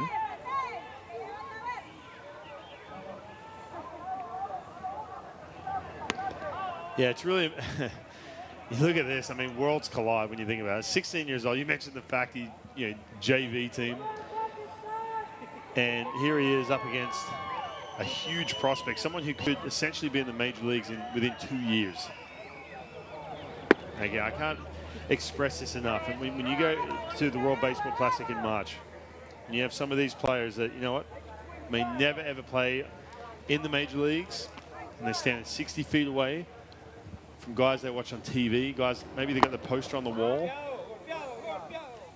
That pitch just got the left arm of Rodolfo Bone, so it won't be a 1-2-3 inning as Bone is aboard. Yeah, you've brought that up several times, and it really hits you every single time just how cool that is, that, you've got the potential, and we use the Czech Republic team as the example because we got to know so many of their backstories, but you've got the potential to be a guy who is a high school geography teacher one day, right, and the next week you're playing against Shohei Ohtani in the Tokyo Dome, exactly. Yeah, or wherever they end up going. Packed house. And incredible. It's amazing. First pitch on the way, just down to Sandy Bermudez out of the 9 spot. 1-0. Or you're a guy who, like we saw with Martin Cervenka, spent 10 years in the minor leagues, was knocking on the doorstep to play in the major leagues, and got let go from the Mets. And here he is. I mean, situation like we talked about. You could be on that big stage. You could be in that Japanese pool, and all of a sudden in Tokyo, and all of a sudden take one of their best pitchers deep. You hit a hanging split out in the Tokyo Dome. Guess what? You are staring down the barrel. They watch you a couple more games, and you show up. You're a legend now. You're a legend, and you're going to be, your whole life will change. That's what makes, again, the World Baseball Classic. We can talk about these powerhouse teams and, the DR going up against Team USA. But that's the other special part, when the cultures of different countries from around the world, the different, spectrums of talent face each other. It's the best. Aman Khan, this reliever, he is one of the handful of players on this roster who was essentially found via social media, as the Pakistan Baseball Federation, that 3-0 pitch there for a strike, kind of started exploring and trying to build a base and a network of players who could be eligible now, could be eligible in the future, but also may know other players who are eligible. We've talked with a lot of coaching staffs about how do you find these guys? And it's amazing what a tool social media has become, as that one will slip low and away to Bermudez. So he's aboard, first and second now with 2 gone. But to be able to find, the handful of guys on this roster, Shahid Sattar, we told his story the other night, the former Dallas high school athlete, UT Dallas product, who hadn't played baseball in about 8 years or so, and laced him up to come be part of this team. Alex and Sammy Khan, the brothers, Aman Khan, who is out there right now, Rohan Shah plays at the Citadel. To build this network, you start opening doors to other players who may be available. And not only that, but you start gaining that visibility back home in Pakistan as well as, hey, look at this team that we put together. This is good. And young athletes, you can be a part of this coming forward too. For sure. I mean, yeah, you talk about, again, we talk about being on these kind of stages. These games are televised. They can watch them back in Pakistan. You're 12 years old. You just got involved in baseball. And then you see Pakistan across the jersey of some of these older guys, obviously 16 or in your 40s, whatever it may be. But someone you look up to, you're like, man, okay, that can be me in a couple of years, and it's inspiring. It really is amazing to hear the stories from athletes who come from non-traditional baseball places, but they see somebody who looks like them or somebody who comes from the same place as them, and that really does put that thing in your chest. Oh, I can do that. Exactly. If that person can do it, I can do it. And that's what's so incredible about the visibility of this event is there are people who will watch this game in Pakistan who have not watched baseball before and think, oh, I kind of like this. I never forget, Tyler, being a kid, growing up in the 90s, and Graham Lloyd was pitching for the New York Yankees. All of a sudden, when the World Series on, now again, baseball's not going to be prime time. It just is not. And you had the Australian Baseball League in the mid-90s, which was televised and everything else. But when you see Graham Lloyd in pinstripes in the World Series against the Atlanta Braves, getting a big out against Ryan Klesko, I never forget it. A vivid memory. Straight away, I'm like, hold on a minute. He's from Australia. He's left-handed. That could be me. That's how it goes. You never. I couldn't remember that. I remember what the TV looked like. I remember the room I was in when I watched that. That is so cool. And for young athletes back in Pakistan, this game may not be going the way they want, but it shows you what is possible as after a couple of quick outs, now bases loaded here on the hit by pitch and 2 walks. Yeah, we talked about the fact that young Khan right here, 16 years old. Now, when you get to a level like this, you are asked to do things that you are not used to doing. Number one, being quicker, faster to the plate with runners on base. That's number one, right? You don't, when you're playing JV, you don't really have to hold runners that well. Number two, having to throw breaking balls in different counts. When you're 16 years old, you can see right now, the pitching coach for Pakistan, just kind of looking him in the eye, making eye contact, and just giving him a little bit more of a bigger picture type thing, thinking, look, you're on this big stage. You've just got 2 quick outs. Look at the intensity right here. So the hands on the shoulders, and he's just bringing him back down to a moment to say, listen, you are good enough. Throw strikes. Don't pitch away from contact, and get after it. Enjoy this moment. That is a really cool moment. That's Peter Durkovic, who is the pitching coach for Pakistan. And yeah, it's a moment where you're going to come out and have a different conversation with every type of pitcher. It's not often that you go out and have a conversation with a 16-year-old in a circumstance like this. And that eye contact in that moment, you could see Aman Khan taking those deep breaths and looking in, thinking, yeah, I do belong here. I can get this done. Right, and that's a big moment, not only obviously for Pakistan or, regardless, 9-0, but from a personal developmental side. And that's what I love. When you see a coach like that who's invested his time, we spoke to Patrick Anderson the other day, come out and give the time and the energy to young Aman Khan before he flies back to the US and does whatever he's going to go do, play college ball, whatever it is. He will never, ever forget that moment. That's what makes that special. So with 2 gone, first pitch is there for a strike to Bernard. And again, 0-0. Breaking ball. You don't have to do that in JV. You simply don't. You have enough velo, you pump a fastball by him and the occasional slider. And so there's a couple things that when you get to a level like this, man, you're asked to do, and it's uncomfortable. The other thing, too, probably not asked to come in relief situations a whole lot, as this pitch will get away, and a wild pitch will enable Rodolfo Bone to score. So there is the 10th run for Nicaragua. 10 runs after 7 innings is the mercy rule in that context. It has to be a 15-run lead after 5, but still a big run nonetheless. But yeah, if you're a guy who is a forefront member of a pitching staff for your school, more than likely you're a starter, and we don't have the high school numbers on Aman Khan, but that's a very difficult. You're somebody who did that throughout your career, making the transition from starting to relieving and back again. That's not an easy thing to do. As a bouncing ball to second, that'll get the job done. And Aman Khan, a pretty good inning in his debut in the World Baseball Classic as the Chicago area prep product heads to the third base dugout. It's a 10-0 lead for Nicaragua as we go to the 6th.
The World Baseball Classic qualifying rounds are finishing up right here in Panama. And you can watch all final 6 countries compete for free.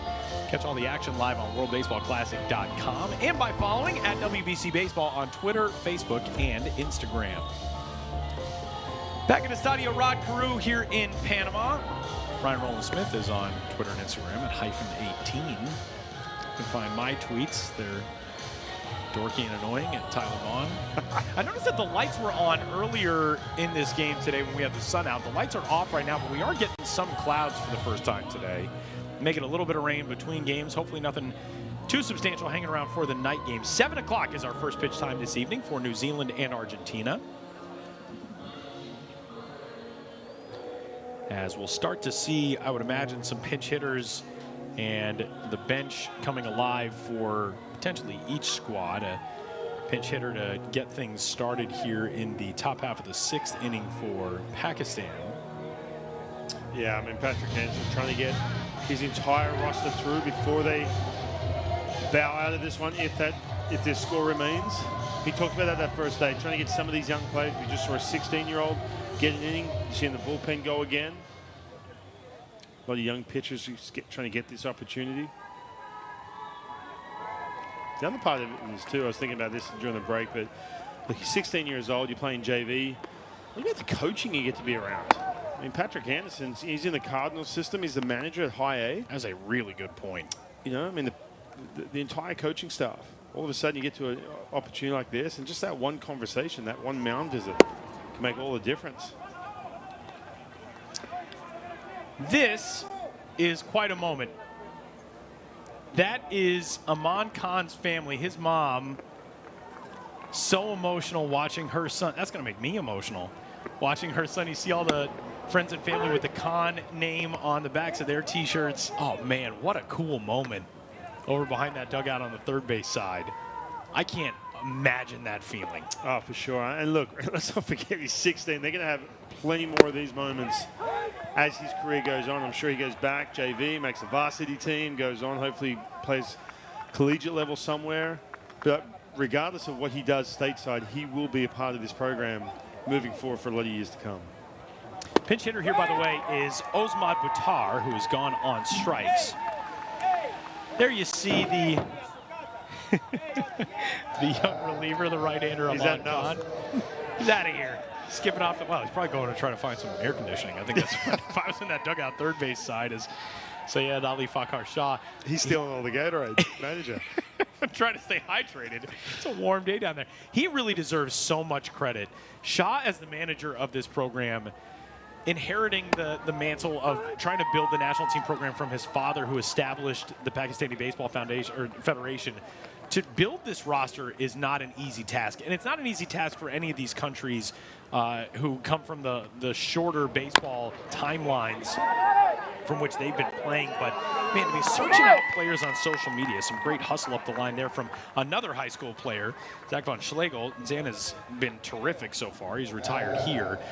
Shaw builds a team that comes here, competes. They've got the tying run at the plate in the 9th inning against a really good Argentina team on night number 1. This one hasn't gone their way, obviously down 10-0 in the 6th, but he and this federation are to be commended for what they've been able to build. Yeah, and beyond that too, you go back home to Pakistan, you're not going to get any kind of support. You are on your own, right? And I mean, I've dealt with that even back in Australia too. It's so tough to try and generate some kind of support outside of the little baseball community there is, to try and make this thing happen. We talked about the cost to get Pakistan over, to Panama, and that goes through all the junior teams as well. The 15U, the 18U, 23U, all these players. They're going to shell out some cash either on their own or raise some money to get the team to where they're going to get these kind of experiences. Joaquin Acuna on the pitcher's mound for Nicaragua here in the top of the 6th. Puts that one away to Iyad Ansari.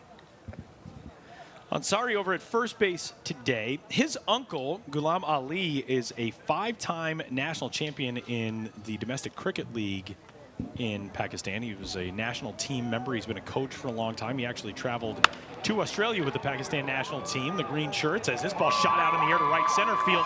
Ansari's got himself extra bases as the Canadian product will cruise into second with a 2-out double here in the 6th. Good piece of hitting too. Opposite, right center field. Couple strikes in. Good balance.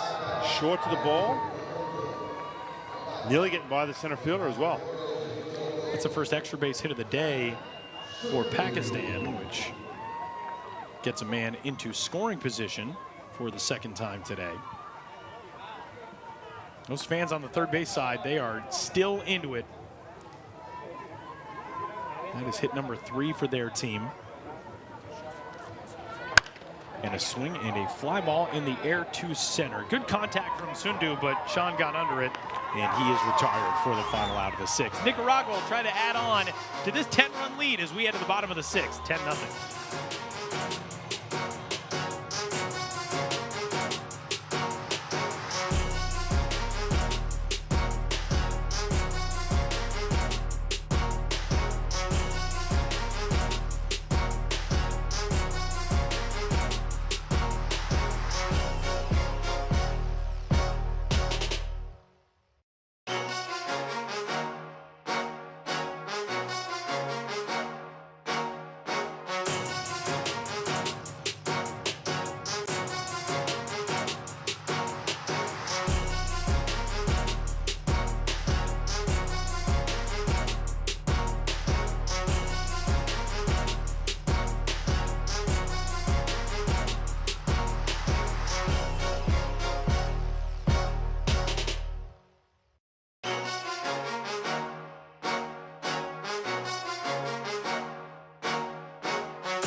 Aman Khan's family getting a chance to watch their young right-hander take to the pitcher's mound for a second inning, and an emotional time for his mom over on the third base side as the Chicago area prep product gets ready to go for inning number 2.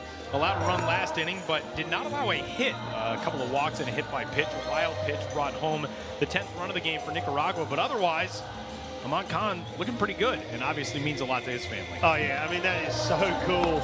Yeah, it brings back memories to your time. I'm sure your parents are very proud of all the things you've done. I remember, though, playing in my age as a teenager, and even professionally, my mum would fly over from Australia to come watch. She couldn't sit there. She couldn't watch. Yeah. So she had to go behind the stadium. It was crazy. And finally, she just had to, she was so nervous, and you can tell there's a lot of nerves involved, a lot of emotion as she's watching a 16-year-old son up against some of the best players in the world. I mean, that really, you see her with tears streaming down, filming this moment as a drive foul down the left field line, and that chokes you up. I mean, that is, what an incredible moment to be able to witness as we go into the bottom of the 6th inning. And not just for her, but for us. Right. I'm getting choked up here. He's just getting started, though. Save those tears. I mean, there's going to be some big moments in this kid's career. The college debut, maybe the pro debut someday. Prom.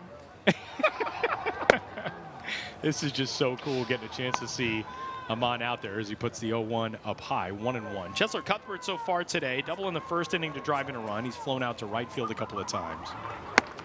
Hey, let's not forget either, Tyler. I mean, think of this. 16 years old. You just dominated your JV squad. How's he look with his buddies back home? Man, what a trump card. To be able to come home like, I mean, you guys pitched fine in the playoffs, but did you see me in the World Baseball? Did you see me on international television? Yeah, I mean, World Baseball Classic? He might be the prom king after this. See me live on the official Facebook and YouTube channels of the World Baseball Classic, as well as MLB.com and WorldBaseballClassic.com. Pretty cool. 3-1, tag foul again. We had a game yesterday with 90,000 YouTube views. Just YouTube alone watching some of the games. So, hey, look. It's a lot of eyeballs. There's a lot of eyeballs. I guarantee you there's a lot of people watching this game as well. Lane Tech Baseball getting the international love on this day today as the 2018, 19, and 21 Class 4A regional champs, 2022 CPL champs, and Phil Lawler Classic champions. And that's on the varsity side. I got a feeling you got a guy coming up from the JV who's going to make a very big impact very soon, as that one will miss away. A leadoff walk here for Chesler Cuthbert. A couple walks. Just trying to get a feel for that breaking ball. It's that next level. Man, that fastball and breaking ball, I think that's going to be it. So Khan issues that leadoff walk, and Patrick Anderson out to get him. But, man, look at that smile from Patrick Anderson as he gets the ball from his young right-hander. And that is the start of a very bright baseball future as Ahmad Khan will depart to the dugout on the third base side. And Pakistan will go to the bullpen again. We'll tell you about that new arm when we return. 10-0 lead for Nicaragua in the 6th.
Bottom of the 6th inning in Panama City. It's a 10-0 lead for Nicaragua, and as you can see, the early termination run rules on your screen. If Nicaragua holds on to this lead through the top of the 7th, this game would wrap up early, or they put 5 more on the board here in the bottom of the 6th.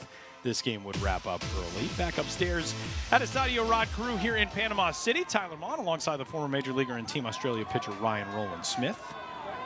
And the first offering from the new arm into the game, Atif Ahmad, comes inside and gets a piece of Elmer Reyes. So actually, check that, a pinch hitter, Benjamin Alegria, and Alegria will take first. So it's runners at first and second now to get things started in the 6th for Nicaragua. They hang with him, come off the bench, try and get in that bat. First pitch you see, getting drilled.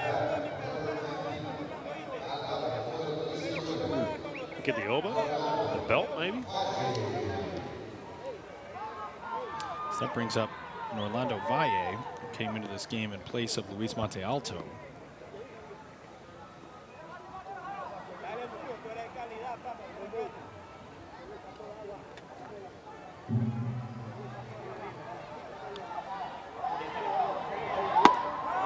First pitch there for a strike to him.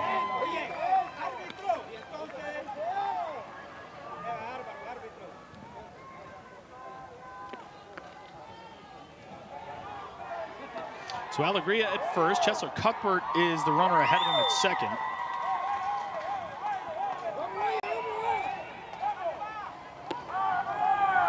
And a swing, the liner down the right field line, a base hit. Rounding third base is Cuthbert. He will score, headed first to third, Alegria. And 3 straight base runners to lead off the 6th and an 11-0 lead for Nicaragua. And now all of a sudden you get in that territory, that 15-run territory. That man right there. Sandro Guido happy with what he's seeing, obviously, offensively. Taking care of Panama right now. Excuse me, Pakistan. You know, for this Pakistan team, this appears as though it'll be their last stop in the 2022 World Baseball Classic Qualifier. But look at the progress they've made from 2017 to where we are here in 2022. And then think about, they're back here in 2026. The amount of growth that can happen in a country over 4 years. I think the prime example in this qualifier is Brazil. You know, we talked with Miguel Batista the other day, former big leaguer of 2 decades, and he said, when I came up, nobody had ever heard of baseball in Brazil. Yeah. And now we've had multiple big leaguers from Brazil, and that development has come along so quickly for that country. And Pakistan really, as the facilities start getting going and, you know, the things we've talked about with building a base perhaps of young cricketers who decide, all right, I'm going to give baseball a shot, see if I can go get an education out of this, go to the States, whatever. There's a lot more talent coming from that country. Yeah, I mean, you see China do this a lot with that big population. I mean, Pakistan, you're looking at 242 million people as a population. You do have that big pool to pull from. You also have that, you know, we've talked about this quite often. I mean, the fact that you have that, you know, that bat ball style game in cricket, there is that crossover for sure. I mean, I grew up in a heavy cricket country in Australia, and I'll tell you what, there are some guys who are playing baseball at high levels right now who were guns in cricket when they were younger. They had to make that decision, what sport they were going to play. So there's so much potential there. You mentioned Brazil. I mean, how good those athletes are down there, and again, big population to pull from. Here's a swing and a flare foul ground out of play.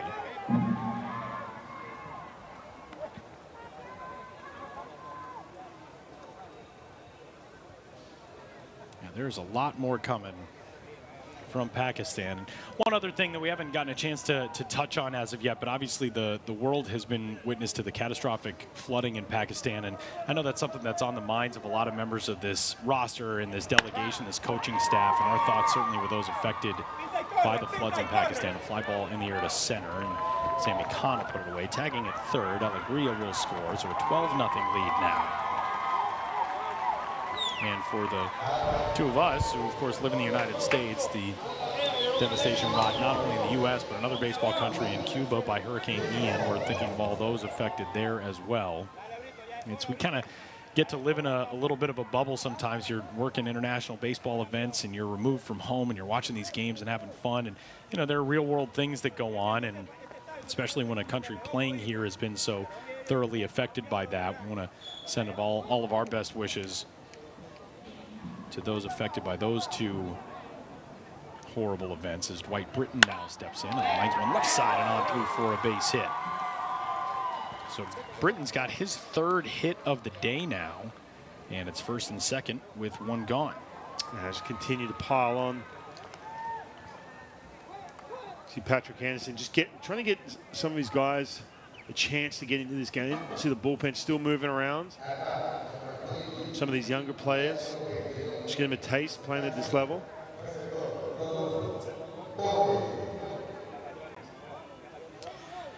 $12-0 lead right now, and as you saw on the full screen graphic a moment ago, a 15-run lead would end this game since Pakistan has already batted 5 times. So you're looking at a circumstance where if Rodolfo Bone goes yard, this game would end early.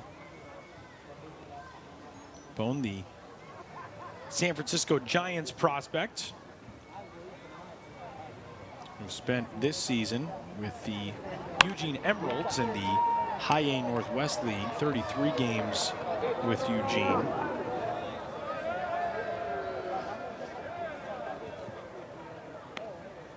Still a young guy as well, just 22. Rodolfo born in Masaya, Nicaragua on March 22nd of 2000.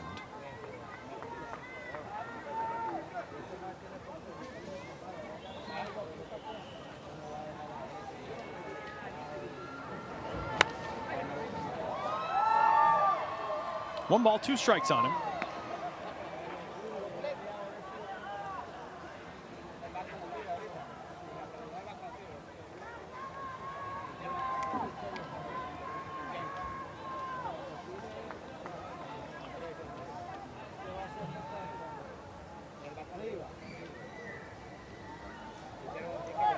Atif Ahmad flinging it to second to try to keep the base runner Orlando Valle close.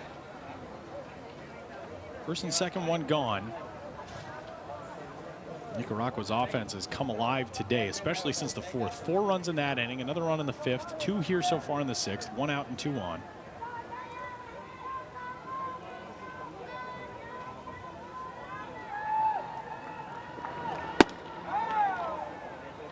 Pops the glove, but just misses off the outside corner, 2-2.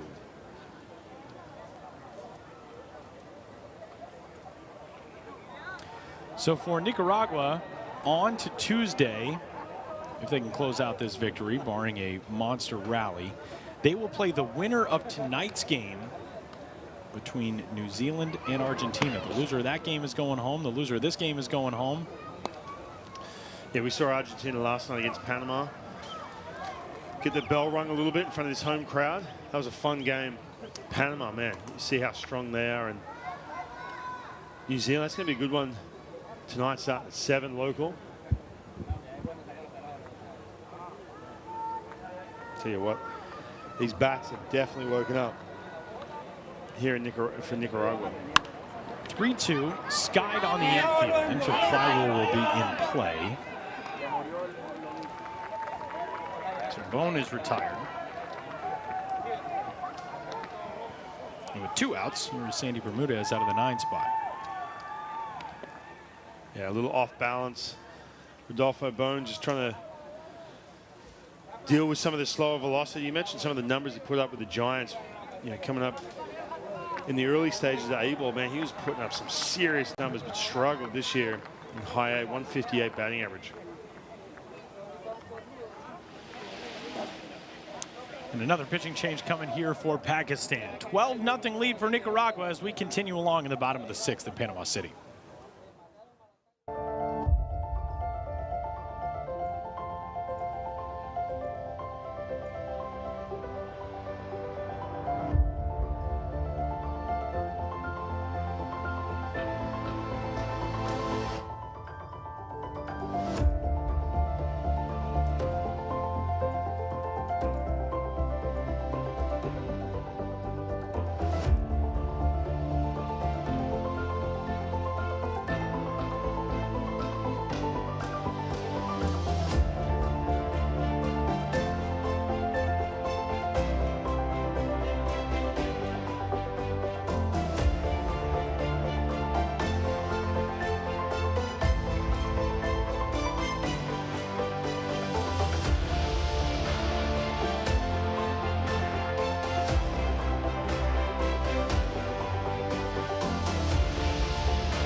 reliever into the game for Pakistan. 18-year-old Syed Shah takes over on the pitcher's mound as we continue along here in the bottom of the 6th. And he is raring to go. He got out there, threw a handful of warm-up tosses. We're still like 60 seconds away from the end of our break. He gave the umpire a thumbs up, like, let's go. I got the juices flowing right now. Let's get this thing rolling.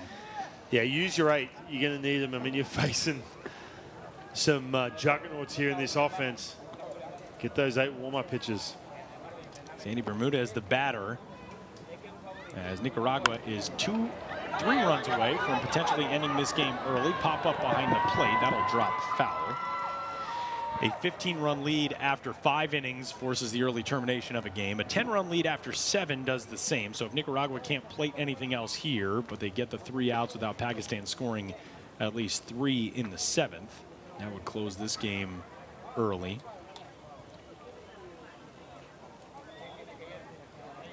1 ball, 1 strike count on Sandy Bermudez. As things stand right now, got a tournament-wide off day scheduled for tomorrow. Night game coming up this evening between New Zealand and Argentina. Weather permitting, as always, here in the rainy season in Latin America. And then on Tuesday, the winner's bracket will see Panama and Brazil square off for a berth to the World Baseball Classic. And the loser's bracket will see the winner of this game face the winner of tonight's game. So likely Nicaragua against either New Zealand or Argentina has a swing and a fly ball in the air to left field. And Syed Shah does his job as Rohan Shah puts it away to retire the side here in the 6th. We're headed to the top of the 7th. Nicaragua in control with a 12-0 lead over Pakistan.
Nicaragua's fans set to celebrate as their team heads to the top of the 7th inning with a 12-0 lead over Pakistan back at Estadio Rod Carew here in Panama City. New arm into the game for Nicaragua, trying to close out this run rule victory unless Pakistan is able to score 3 in this frame. Raniel Raudez will be the one to close it out. Former Boston Red Sox prospect takes over on the mound, getting set to face 4, 5, and 6 as we go to the 7th. A chance for Nicaragua to save some of that pitching as well. They're going to need it these next couple days. Get out of that losers bracket. Get that second chance. I have a feeling, Tyler, too. Obviously, we've seen the offense today, but what we saw yesterday against Brazil, if these two teams match up again, it's going to be a little tougher for Brazil now these bats are woken up. Leadoff man here in the top half of the 7th inning is a pinch hitter. Suli Khan steps into the batter's box for his first plate appearance of this World Baseball Classic Qualifier.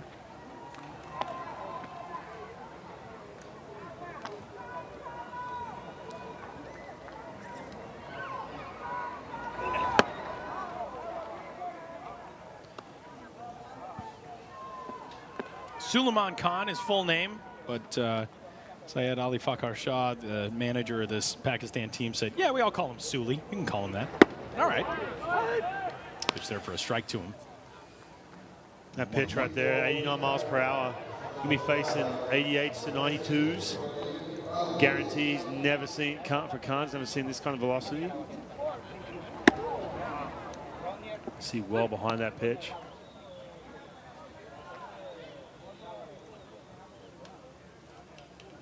One ball, two strikes. Raudes, formerly in the Boston Red Sox organization, as mentioned, played his last pro season in 2018, and he blows away Suli Khan there for strikeout number 1. Yeah, that last pitch, 89 miles per hour. Gets on you quick, too, when you've never seen it. Look at that. Way behind that pitch. 1 out. And that'll bring in Alex Khan. So Alex will go from here back to West Virginia and get set to play another season with the Mountaineers in Big 12 play coming up in the spring.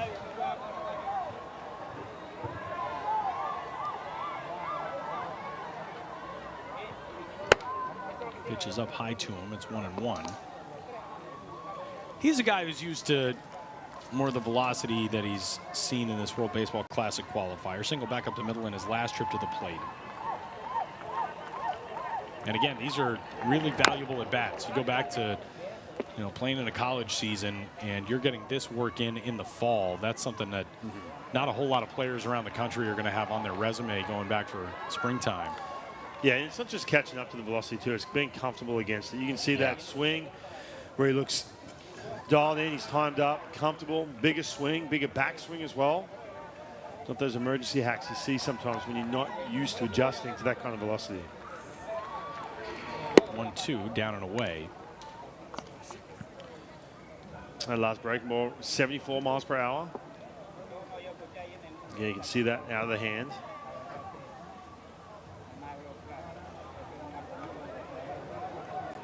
Raudes deals. Full count.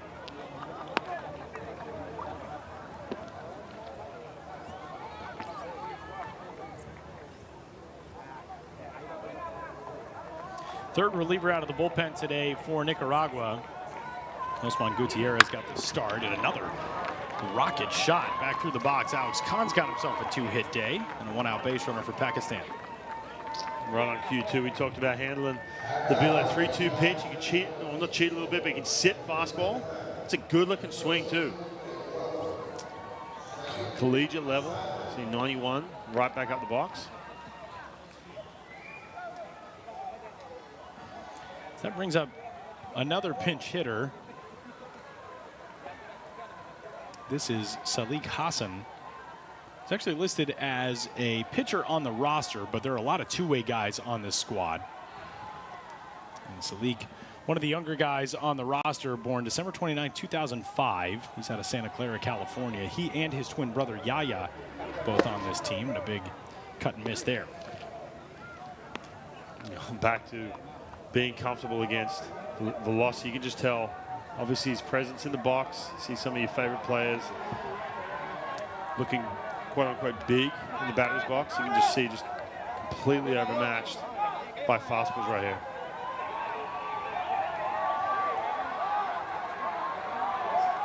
No balls, one strike.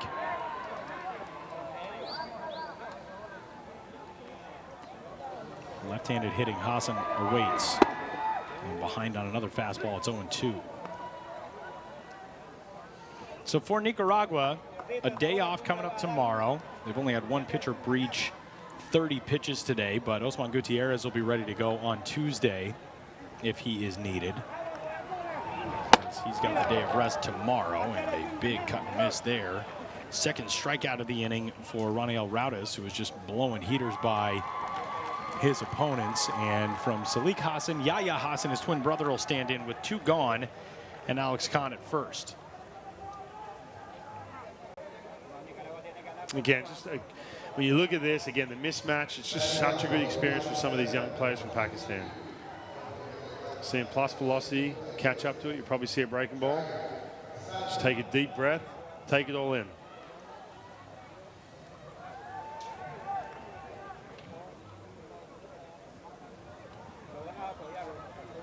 Two gone. Nicaragua trying to close its first win of this 2022 World Baseball Classic Qualifier and stay alive for one of the 2 tickets that will be punched to the 23 Classic by Wednesday. No balls and 1 strike. Raudas deals.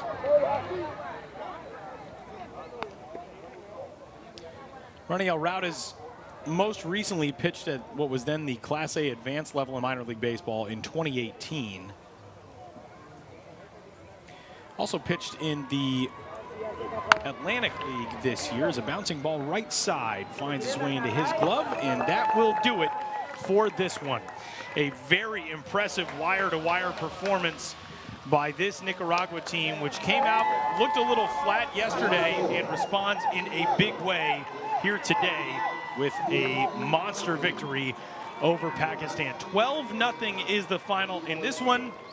And for this Nicaragua team, now on to Tuesday for a shot at one of the 2 tickets on this World Baseball Classic stage. Really impressive win today. And, you know, for these guys on this Nicaragua team, this is a win that they very much needed, because you've got an opportunity now to play for one of those tickets on Tuesday. But more than that, I think you kind of put yourselves back in the frame of mind of where you were coming into yesterday when they struggled in that loss to Brazil. Back upstairs, Tyler Mon, Ryan Rowland-Smith. It's a big win for Nicaragua. It is, and getting that offense going. They know they're coming into this game. It's a bit of a mismatch with Pakistan. We've had so many fun storylines from the Pakistani team, who will be leaving right after this. But I will say for Nicaragua, moving on, get that confidence moving offensively. So this is how the bracket looks as we move further along on day number 3 of this 2022 World Baseball Classic Qualifier. Nicaragua moves on and will play in game number 7, coming up against the winner of tonight's matchup between New Zealand and Argentina, as game number 8 will punch 1 ticket to the World Baseball Classic, and one of 2 teams having been sent home today. We bid farewell to Pakistan. A big congratulations, all the progress that program has made, and I anticipate there's a very good chance we're going to see them again in 4 years. And congrats as well to Nicaragua, moving on and staying alive here in Panama City. For Ryan Rowland-Smith and our producer Tim Fryer, another fun afternoon of baseball here. We've got more tonight, 7 o'clock first pitch time. My name is Tyler Mon. Talk to you then for New Zealand and Argentina.